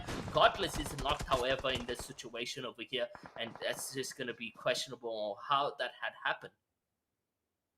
Yeah, definitely. They got themselves into a pinch right there and got taken out. But, when you do have a whole lot of kills, it sometimes actually doesn't really matter. You got yourself some good points, going into the third game. And that definitely is you just, staying relevant on that leaderboard. But now turning our sights onto EXO Redefined, who's up against, one of the players from Black Crystal right here. EXO Redefined is one of those teams, who need to get those extra points and don't pretty much trying as much as possible to put up a fight right there. You can see guys from Black Crystal trying as much as possible to hold it up right there. They spoil it to the guys from EXO Redefined and obviously getting one knock right there. He does need his teammates to come in and provide as much support as they can. And he does get another knock again. Juju putting in the work for his team and pretty much to spoil it for the guys from EXO Redefined right now, as it's just left with Chan, who's trying to just hold it up, who's trying to just, get into the zone, but at the same time not get taken out. So he's just outside the zone. Probably, just decided to just die, outside the zone and not give it to his teammate. But he does get a heal up right now, as he does move onto Duju and does get a knock right there. He might be able to get a finish. Goes into the smoke, tries to get into that zone. For the most part, I feel like Draken should have been there for his teammates. Lucian was putting in a lot. But I mean, what can you do in these situations when XIX is just looking at you and getting involved in that third-party situation? So they've managed to pick up 2 kills back to back right over here due to the long-distance third party that they found themselves in. XIX looking really strong, and now they're looking like they want to just get more involved. And you can see so now Sleepy picking up Broly, and we're down to 2 teams. Just what happened right there? There was 10 and now there's 2. And that's exactly what you do expect from like a Sanhok game. It's a 2v2 at this particular point in time. I'm happy for the guys from Comfy 6 getting all the way into that third place. We hope they got a couple of kills for themselves as well as those placement points, because that's exactly what they need. They need those points to be able to climb up that leaderboard.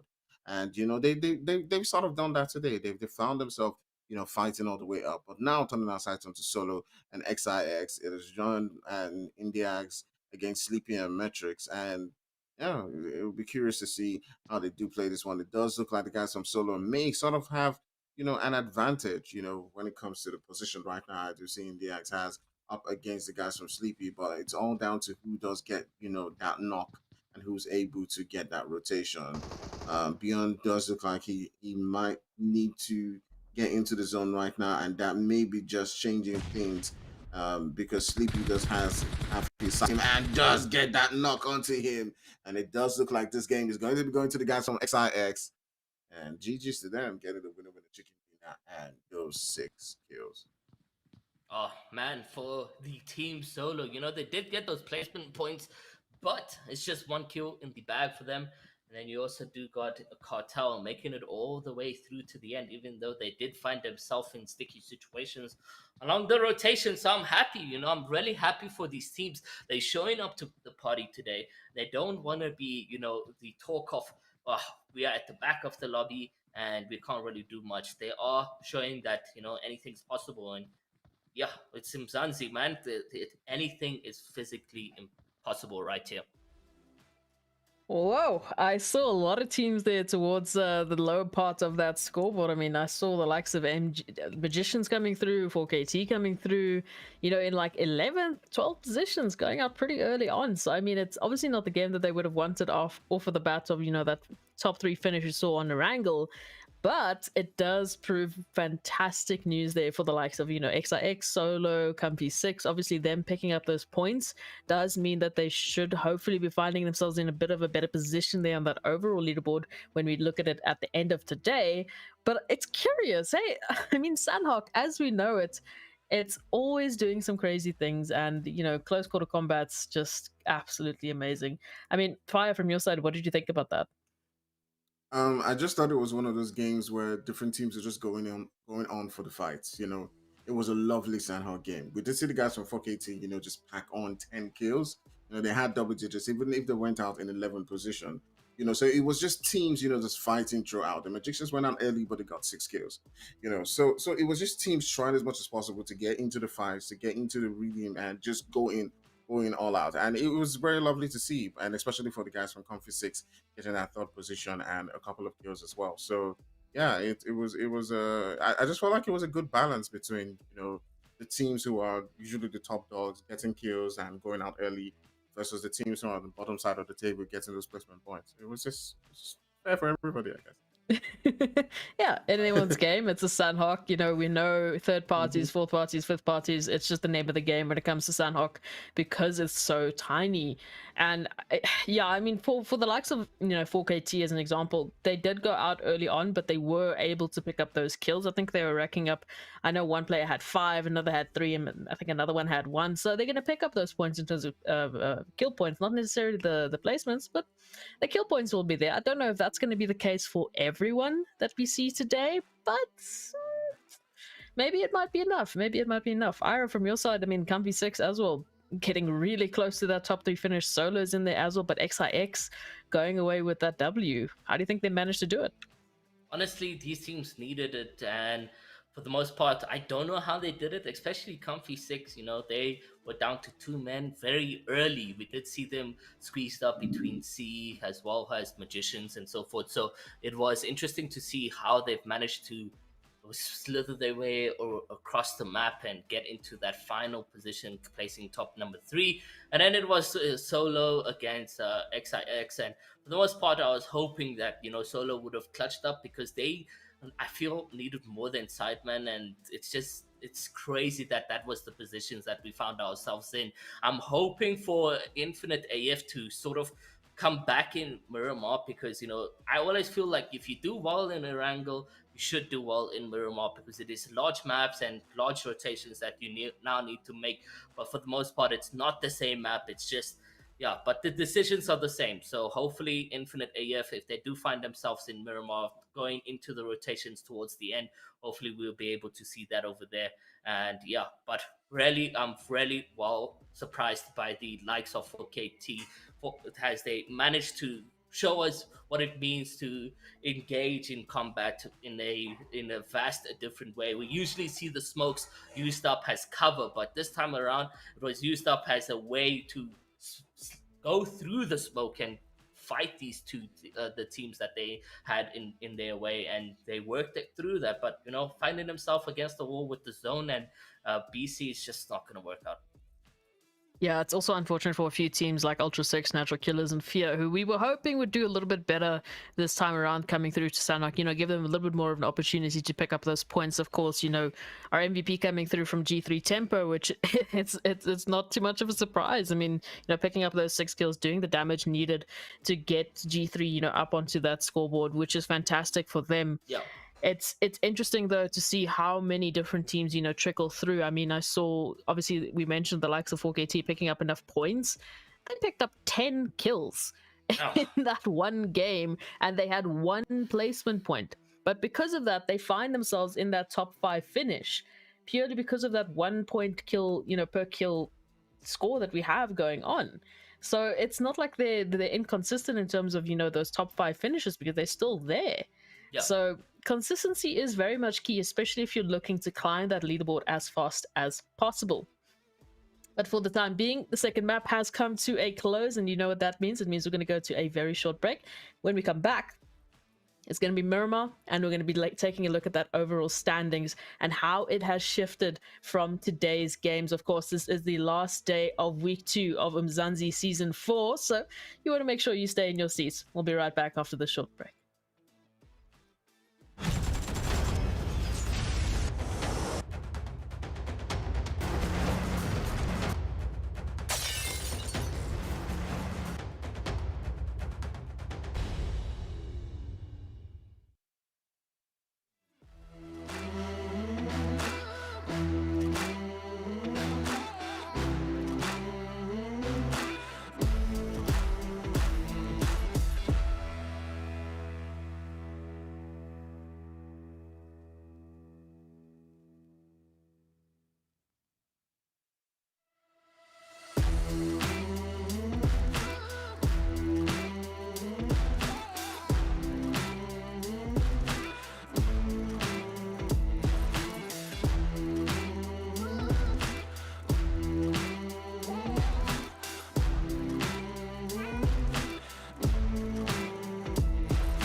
Welcome back, everyone, to season 4 of Umzansi. Week 2 is getting closer and closer to finishing it off. Of course, Sanhok just finished. We're going to take a look at those standings and just give you a brief overview of what happened and what we were looking at in terms of the standings. I mean, once again, the teams are being so surprising, with Sidemen actually taking that winner chicken dinner, meaning that they are really propelling themselves up high on that leaderboard and really catching up to some of the other teams. And once again, G3 Temper, I mean, if you checked out their overall standings in between the break, you would see that they're currently leading the pack with 71 kills, with second place only having 51 kills. So you can see also on the scoreboard that they're staying active. They're really going for it. Of course, some of the teams, they're picking up those points. They're getting up on that leaderboard. But having the discussions we had off camera, Fire, what are some of the teams that you think still have a long way to go?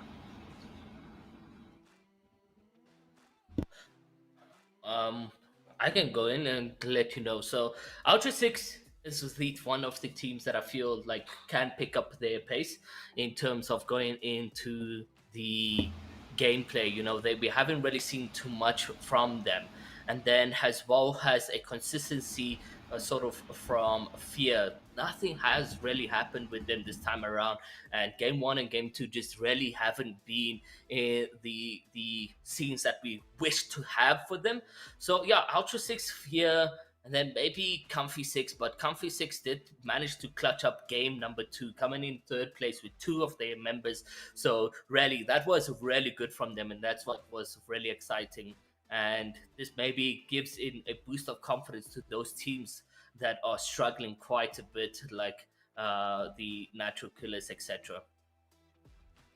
Yeah, I mean, if we looked at those overall leadings, of course, teams want to get themselves off of that last page. They don't want to go to relegation. They want to make sure that they stay in Umzansi, that they stay safe. That they don't have to worry with those later weeks coming through. That, oh goodness gracious, I need to get every single kill. I need to get every single rotation just right, or I'm going to be going back to relegation. It's a lot of stress and it's a lot of strain on a team, mentality, in terms of motivation, in terms of the momentum that they carry through those games, if they know that every single small mistake is going to be the end of them. So for the teams now, I mean, we still, as I mentioned, we got roughly about 2 weekends until we look at relegation, and look at, okay, well, chances done and dusted. So if they can pick up points now, they can sort of set themselves up better going through those later stages. But as we mentioned off stream as well, the scores are so close. One good game, and I mean, those standings are a completely different story. Fire, tell us more, about what some of those good games could look like.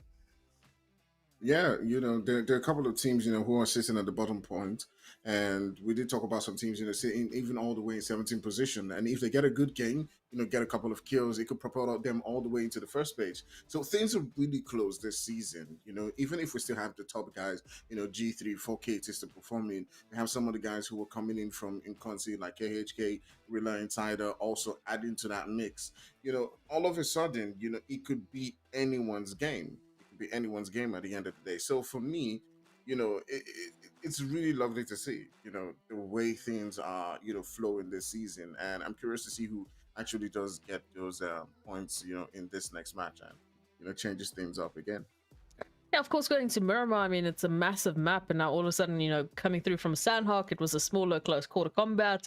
You tilting your head, wondering where those third parties are going to be coming from, and now, long rotations, long times where you're not going to be running into anyone, where you could be rotating next to someone on the other side of the ridgeline, and you wouldn't even know it. So for some of these teams now, making that decision about, is this fight worth it, or if anything, is it so crucial that we get this fight now and move on to the rotation, because we might not get the opportunity until it's too late and there's just absolute chaos in those final zones where we see 13, 12 teams running into the same circle, and then all of a sudden it happens exactly how it happened on Sanhok. It goes from 10 to 2, and now where did your chances go? So for some of these teams now, that strategy starts to shift a little bit, and we spoke about that a little bit yesterday. But I don't know. I'm hoping that some of these teams are ready to show us their talent. And of course, a reminder, if you want to showcase your talent, you better make sure that you're going to be registering for Incorsi. It's starting this week. So registrations are live. You want to make sure that you are registered. And for more information, you can obviously go check out the Nodwin Gaming Africa website at nodwingaming.africa. So go check it out if you want to showcase your talent on the African scene. And I mean, I'd be keen. I'd be keen to see some new faces and some new names that we haven't seen before. Maybe showcase how the game could be played. You know, change it up a little bit, change the style. But here it is, plane is locked and loaded, and the players are getting ready to show us what they have for Miramar. And it's at this point in time I give it over to our amazing casters, Iro and Fire, to take you through the last map of week 2. So guys, please take it away. All right, we're on to our last game of the night, and it is has been an incredible set of games so far. Arrow, I mean, it's always really tough to predict, especially early on, who's going to take the game away, who's going to get that winner chicken dinner. But seeing how they've played so far, at least can we begin to predict, who you think is going to go for the kills, who you think has more to lose in this particular game. Honestly, I can now start to look at who has been, very active. You got the likes of 4K you got the likes of G3. I could say a little bit of NGC as well. We did see them in Sanhok do a little bit there, but the teams haven't been getting any winner chicken dinners. So for the most part, it's just activeness that we are witnessing out from the top teams and not really securing that top placement points that we love to see from them. And we wouldn't have pointed out that Infinite AF that will be one of the teams to win a game, or even so Sidemen. These are the things that are interesting, and for the most part, we are getting into interesting gameplay of Spawn over here with natural killers going up against C Esports and moments just happened right over here, guys, where we had a couple knocks. You can see Osara still walking around. A confirmation now coming into existence over there. And you can see Risks. He's going to now need to try his level best to stay alive. Valhalla over here just keeping out a window peek. Roshi trying to loot up as much as he can and get up his loadout over there. So Juicy is still knocked on his end. Not knocked, just quite low on HP, and it does look like maybe they'll be able to find him over there, and they do so indeed. So that's going to be tougher now for Natural Killers as the numbers just go down and down on these players, and that's just not going to be exactly what you want from a Natural Killers who have been showing somewhat consistency, I would say. Fire, they've been making it into top 10 on the leaderboard, if I'm not mistaken. So like top 10 overall gameplay. Yeah, definitely. They have been doing that, and one of the things I just want to spot out is the guys from NK. They do seem to be unlucky so far today.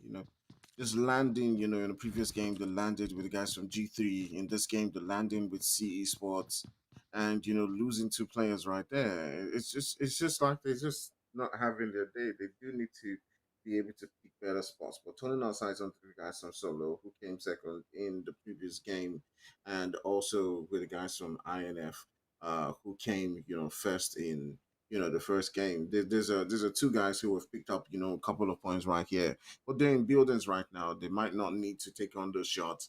They can just go on and just loot. But we do see Light, pretty much just staying at the position where he can, to push his shots onto Beyond and the rest of his teammates. So be curious to see who actually does get first blood in this one.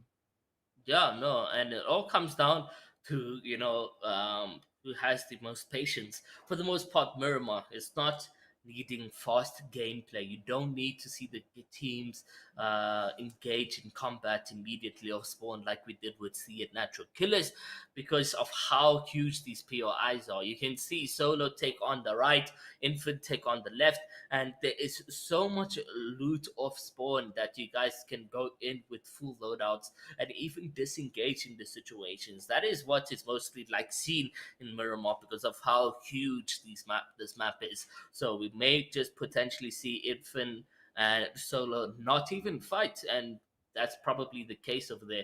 Lights has just positioned himself, just in case there is going to be an engagement coming in from Solo, which for the most part, Solo just haven't shown up to par yet properly, and they're going to need to somehow stay consistent and not going to a gamble. So I don't see them fighting of spawn just as we wish they would. Instead, they're probably going to opt out to disengage and maybe make a rotation to centralized map or whatever the case may be. Yeah, some teams that actually do need to step it up a notch. Country Six. I really feel bad for them because I've been seeing them, try, struggle to get on those points. But now turning our sides right here, you do see the rest of the guys from NK just getting pushed and getting taken up right there by the guys from CE Sports. And this is exactly what we've been talking about.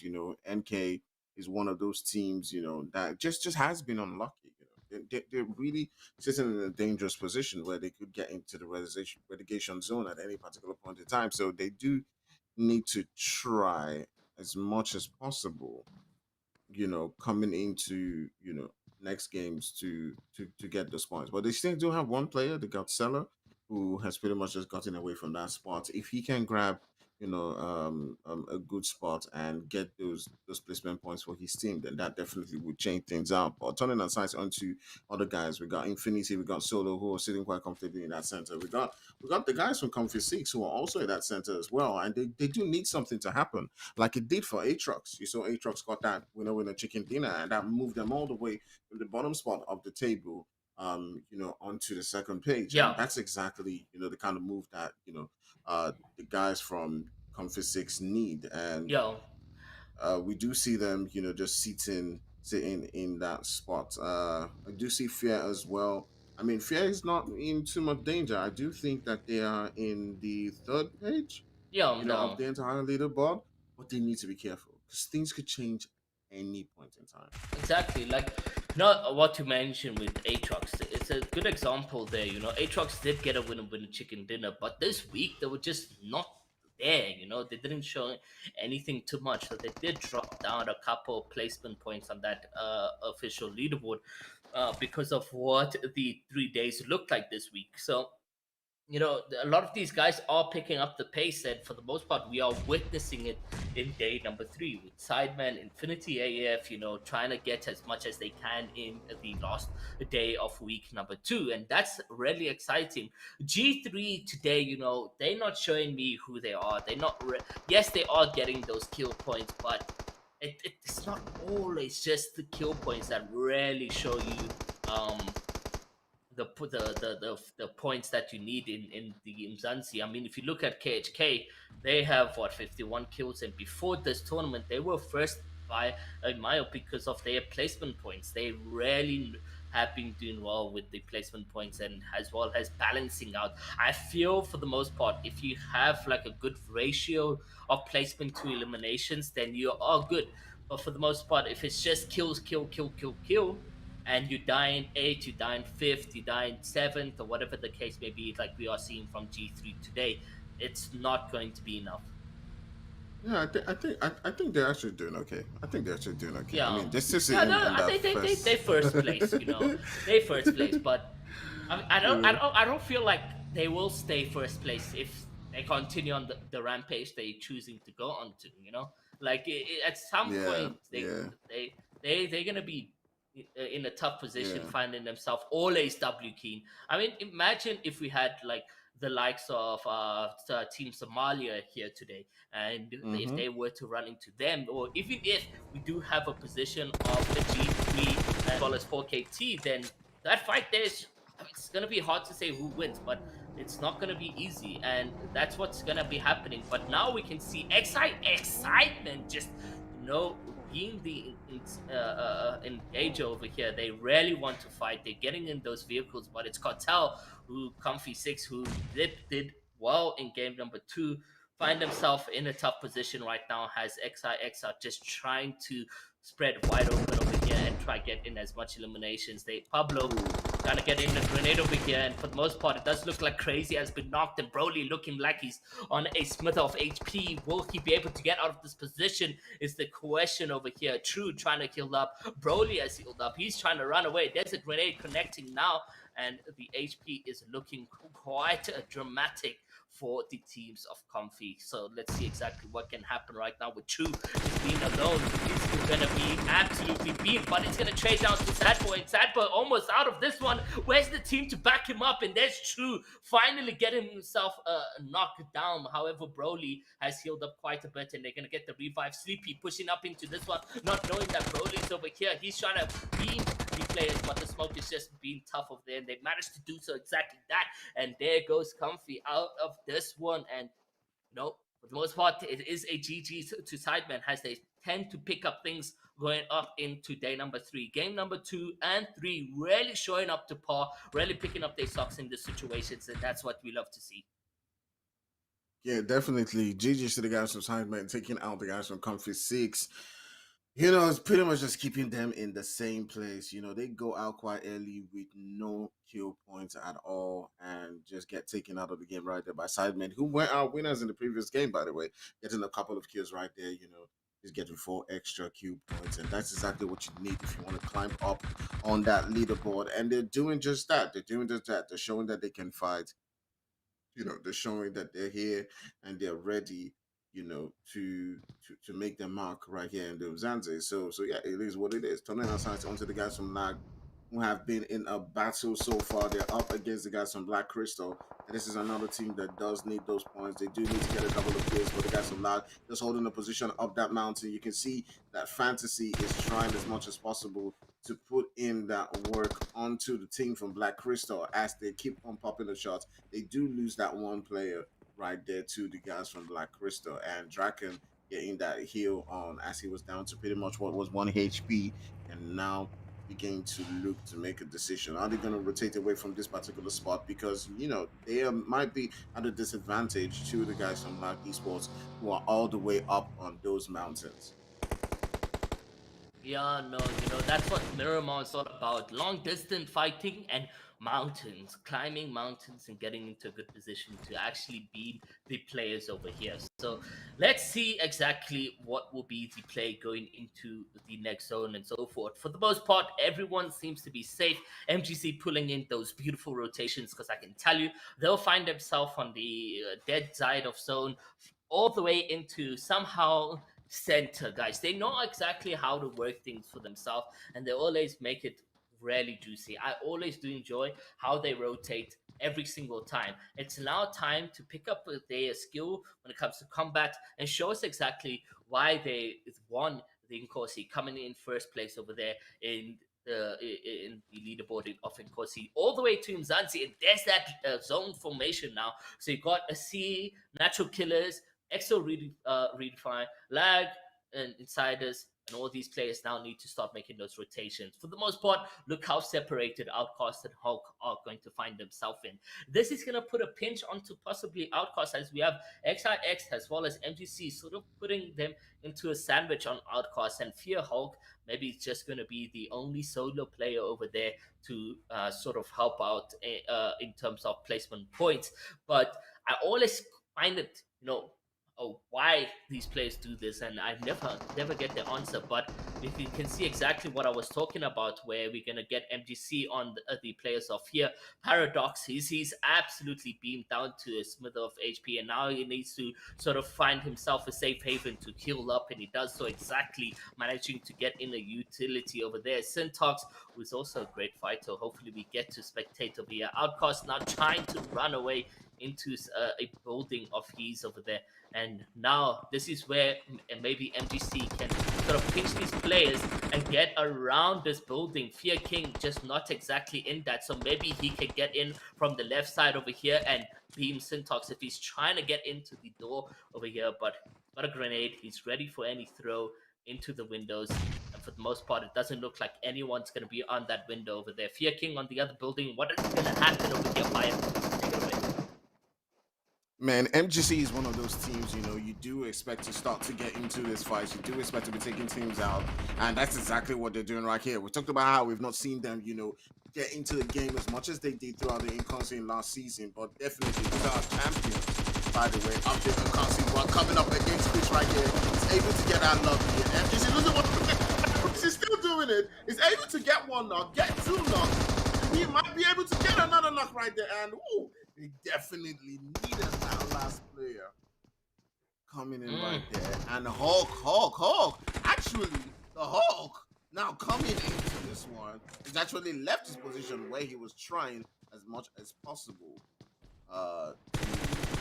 All right, he's up Oh, and he does get that wipe. So Fear actually does win that fight. So he was in a position where it looked like at some point in time he was actually going to be doing the healing strats, but he does actually come into the fight.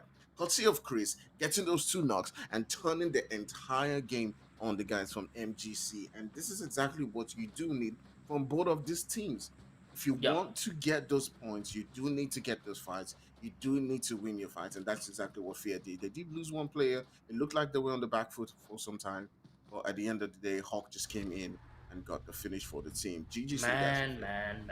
It's almost as if he is definitely Hulk because the position he was in, I would never have seen him make it there in time to sort of be the clutch of moment. But it seems that he's jumped from one point to the other within seconds, and he was there just to save Fear from getting team wide. But this now means that MGC has been put against the wall. You know, they were ninth coming in today, Fire, but going into in game number 3, they were 15th. Now, all these players, Natural Killers, Lag Esports, Ultra 6, Comfy, we're not sure exactly who's left alive of them, but they can now grab some placement points, eliminations, and make their way into a good point over there. So MGC is probably going to find themselves from first page all the way to third page because of how they. All right, we've just seen party after party in every single corner. We've just seen the guys from 4KT take out a couple of players from the X Redefined. We do see the guys from C also putting some shots onto Ultra 6. The one player from Ultra 6 Links has been taken down. We got Vingdog, who is also rocking his belly somewhere. And they're down to just 2 players, and they do need to get that revive onto the player. But, the guys from 4KT, it does seem like Zeus, who just came into the team. He's a new player. He used to be part of a team called Not Gaming, who have disbanded and now coming into the 4KT team. And first of all, it seemed like he was just finding his footing, was not really blending. But so far today, I've seen him really trying to get into those kills. He's a great sniper. But even with the M4, he's getting those knocks, he's getting those kills. And Miramar is one of those games where you usually see Zeus just get into the game right here and get into those fights, and he's doing it quite well. Now they're up against the guys. They're up against really Insider. They've gotten one knock and they're making the push. They definitely want to get that revenge onto Insider because if you do remember, this were the guys, in previous games who did play spoiler to them. Now Aima trying to make that push onto Zeke. This is where Zeke does need to step up. He's one of the MVPs in this game. Aima is one of those MVPs, and it is literally a Titan versus another Titan. There's Aima versus Zeke. They're trying to make that move. Root does get taken down. Fex and Aima pulling up against the 2 players, Zeke and J Roller. And this is where it does begin to count. I do see Hawk far away right there, who may be able to play spoiler for me to the guys from 4KT. But J Roller does get taken down, and it's now all left to Zeke. He's a Titan, he's a big boss, but coming up against Fex, Aima, and 1995 4KT is just way too much to ask for him, and he does get taken out. GG's to the guys from 4KT winning that particular fight. There can only be one colossal titan in this game over here, and it's definitely going to be Aima and his team who sort of walk out over here. But look, it's Fear Hawk who is able to get in a couple of shots over there, and now 4KT is quite low on HP. Has Aima is trying to grab himself a couple kills, but that's fantastic over there. We do manage to get 4KT a couple kill points over there. So really amazing. But Insider as well, now being team wiped very early in the game. I think only grabbing one placement point, it's just going to be GG's over there. You do find, 4KT losing Zeus, however, so they're going to go into the end games as a 3-man. But that is no worry for 4KT. We did see them in Erangel 3-man, absolutely dominating either way, getting some eliminations throughout the game number 1. So, and they do so this time around in game number 3. They really here to set some stone in. And maybe I'm talking too soon because Aimer, or now I'm not exactly sure who's lost a lot of HP. It's Fex. He's been beamed. Then Fear Hulk is just, he's doing a madness this game. He's switched up quite drastically. I mean, they have nothing to lose. Like you mentioned, when they so far in the Ooh. import. But a good connection, fantastic over there from Hulk. Those grenades are really going to be detrimental to maybe set a engagement over here. Hulk is one of those players who, as I've seen him grow as a player, I used to think that at some point in time he would be snapped up by a team like 4KT because, his gameplay is so alike, to the way they play. He does seem like, that kind of player. And he can get into those fights. He's really smart about how he plays. And I do like the way he just backed up from that fight. You did see he wanted to make that push onto the guys from 4KT. He's really brave, but at the same time, he did understand his limitations and just pulled away from it. But now he's got to get into a good position. They got to get into the zone. I'm seeing a couple of players out there dying to the play zone. I do see Fear King. I do see Chris right outside there. I'm not really sure what's going on because now Hulk is making his way onto the zone right now, and he's all alone. So I'm curious to see. I don't really like the decisions that they're making. If I'm going to be honest, but 4KT having a little bit of trouble right there themselves. They got a couple of one player who's been taken down, but hopefully they're able to get that revive. And I do see the scouts being able to get a good position while he's moved all the way into that zone. And you can see the guys from CE Sports. They got Eli and Wizard just hanging in there within that smoke, trying as much as possible to really stay alive. So it's pretty much party after party, and the nade just coming in right there and taking them right down. And it's a really, really dangerous one for the team from CE Sports. They could get taken out with another nade, and they got to be really careful right now.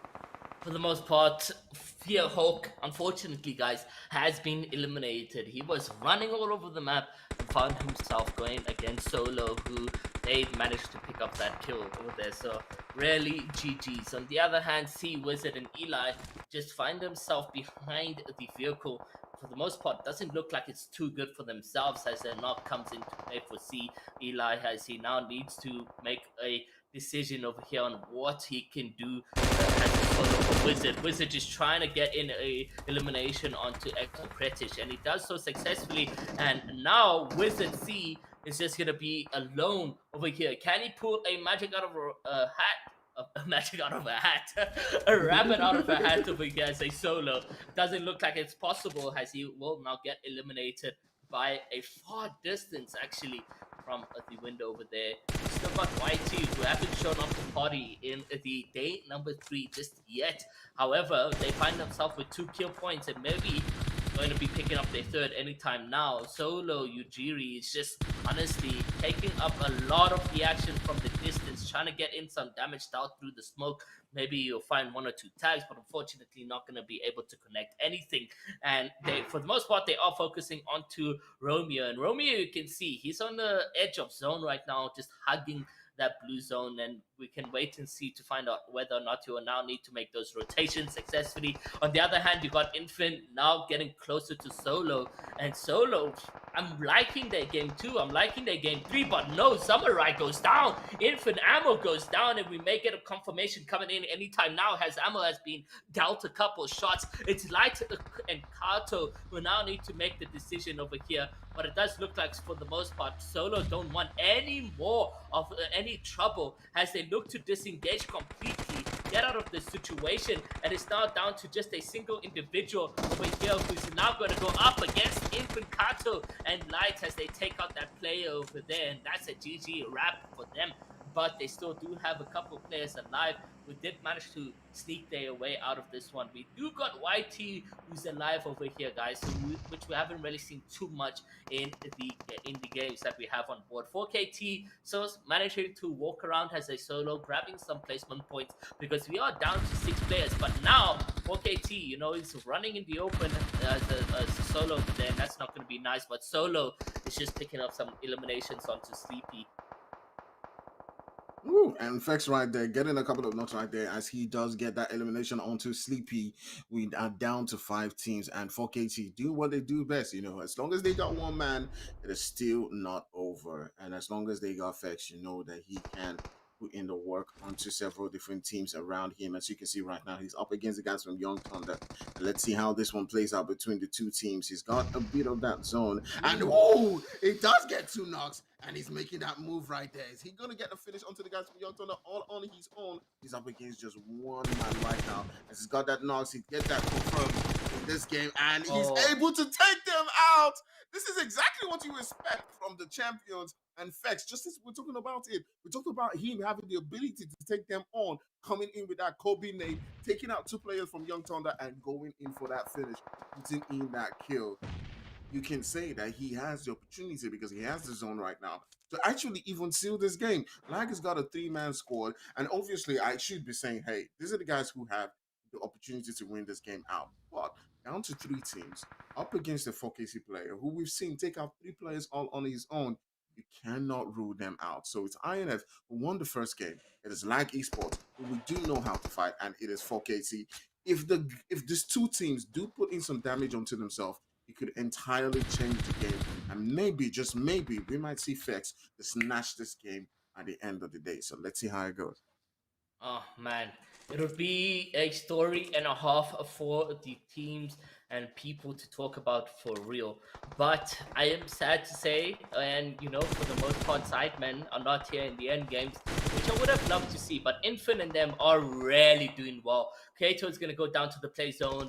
Infin Light is going to pick up lag 0. Kato finally confirmed to that zone. Fex picking up an elimination. It is now a 1v1 situation over here as Fex goes up against Fantasy. It is two alive who will be walking out of this one.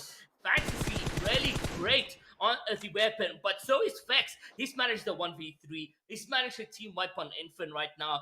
What will be the decision making from Fex to grab the winner chicken dinner over here? 4KT has just been beaming, has just been setting dominance across the map, but now it comes down to this final moment to get their winner chicken dinner in day number 3. Yes, they've done a lot of noise in game 1, 2, and 3. There goes the Ned just to maybe try and distract the player. He now manages to tag a couple shots. He gets that confirmation and he gets the win. It is the winner chicken dinner going in for 4KT. Just look at how much eliminations he's managed to grab himself. 8 kills? Man, wow. What? I have no words. Wow. I have no words. And this is exactly the storyline that I was building up as it was going. I talked about how if just two teams lag and INF could put in the damage to themselves, Fex could just come in with third parties, get those knocks, get those eliminations, and win that game. As the game changer was when he got that squad wipe onto the guys from YT. He went on a 1v3, popped out that nade, took out two players, and went in for that finish. And this is exactly what you respect from champions, man. S looks stunned. He looks stunned. You should be. You should be. Man. Oh. Listen, I was trying to think about what I could say when we got back to me, but okay. So let's break that down. Fex finding himself in the top 4 teams left alive as a solo. Let's just remind everyone that's a solo for 4KC, coming through with the double nade to take out one team, beam the last, finds himself picking up kills from the third last team, puts himself in a 1v1, not only a 1v1 another team, but a 1v1 against a single player, and then wins it out. Oh, amazing. Listen.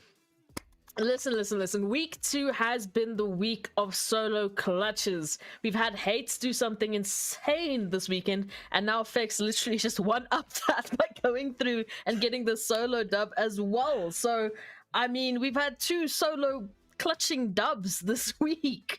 Just off of the back of some insane plays with some of the insane players that we have in these amazing teams. I mean, for Slime 4KT right now, they have literally just catapulted themselves. I mean, surely the amount of kills they picked up there, the points they picked up tonight, the consistency coming through, they have to have just thrown themselves up to that leaderboard. I don't know. Fire, please break that down for me, because I'm lost for words. Man, I am absolutely lost for words. But that is what you expect from people who are champions, and we're talking about it today. How 4KT are one of those teams. Even if they're down to just that one player, don't take them lightly. Don't take them lightly. Whether it's Fex, whether it's Amar or Storm or Zeus or 995 or Pronto. All these guys individually have the power to run through teams. It's like they have a camp of where they practice, like, yeah, let's go solo v squad. They know how to do this, and they, it seems as if they come alive when they lose their members. It's like all the talent just goes into that one player. It They're like, yeah, is. take all our strength, It and that's literally exactly what happened right there. I think you hit the nail on the head, because the amount of times we've seen 4KT in a 2vx something situation, 3vx, oh no, a 1vx situation, as we saw tonight, they absolutely just shine. And I mean, you can see in total, Slime 4KT picking up not only the winner chicken dinner, but as well 13 kills to add to all of that means that they surely they have really made a statement here coming through from tonight's games. But I mean, for the rest of the teams, there are a few names up here that have thankfully popped themselves up. Obviously, Lag Esports, making their way into that second place, 1v1 versus Fix, but and picking up some kills. So they have at least picked themselves up some 17 points and will help them on that leaderboard. But for some of the others, unfortunately, it might not be enough. I see the likes of Fear there, which we know have been sitting very, very close to relegation, and they've been slowly slipping on those overall leaderboards. But hopefully this weekend has been an awakening, not only for apparently Fix, but also for the rest of the teams to come back next week even stronger. So I mean, this is the standings from the last map of today. Of course, we're going to be getting ready to check out some of the other stats, but so far it's been an absolute insane game. I can't even imagine. I mean, it's weird to see that we've got, the likes of G3 Temper here on the last page of those standings. I mean, with only 3 points to pick up. Ira, what do you think about that?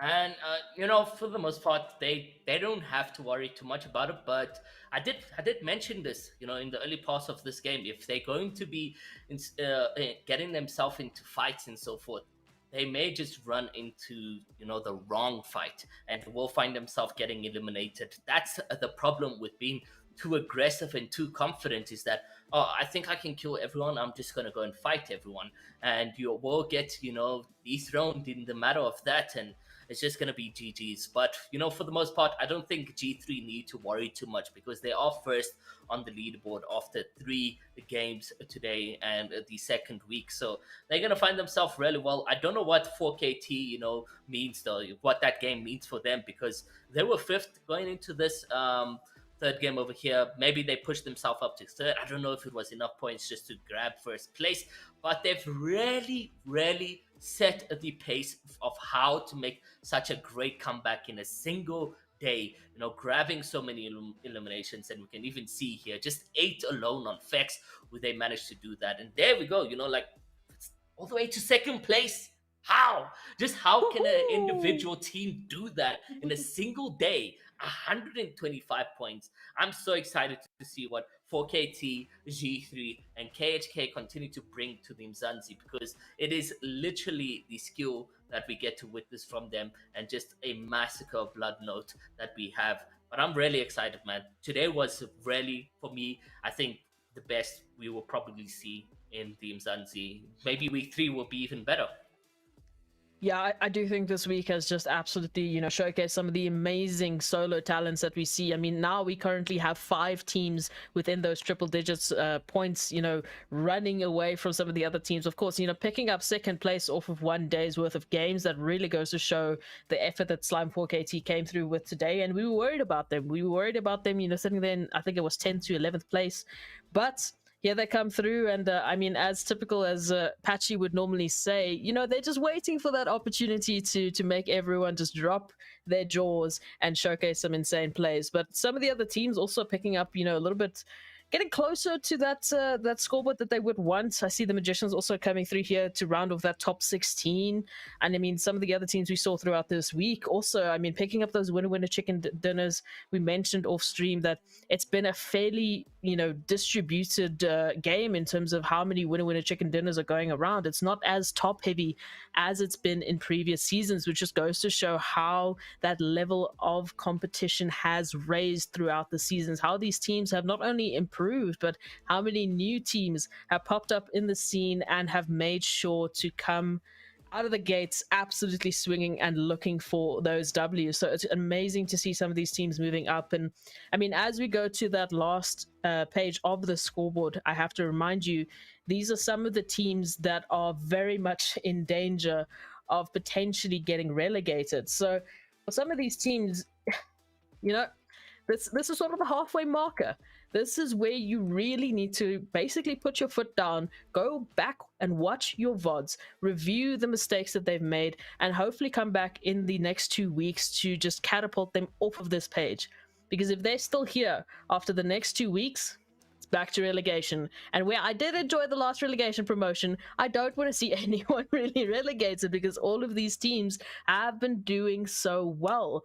So I mean, Ira, I mean, you know, you saw the previous season of Nkosi. I think you can speak to the testament that Nkosi is a grueling experience. To go back all the way there, it's heartbreaking. But going through that relegation promotion has been rough as well.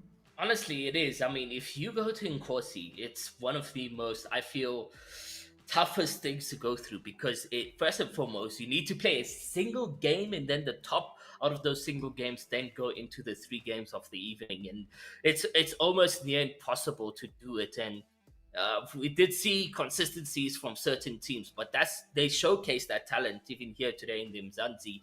So yeah, going back to Nkosi, it means grind. Every single week, it means grind. It means trying to get into those positions you can find yourself in. And I would feel bad if any of these teams have to now make their way there. But it's the structure, you know. It is, but I do just have to point your attention to the fact that at the beginning of this evening, it was Zeke in first place, you know, with these kill leaders. And now look who it is, none other than Fex himself, running away with 26 kills and I can't even read that number, and a total damage dealt of 5,717. Currently leading those kill leaders, and for a very good reason. Obviously, just absolutely running away for Slime 4KT and doing his absolute best.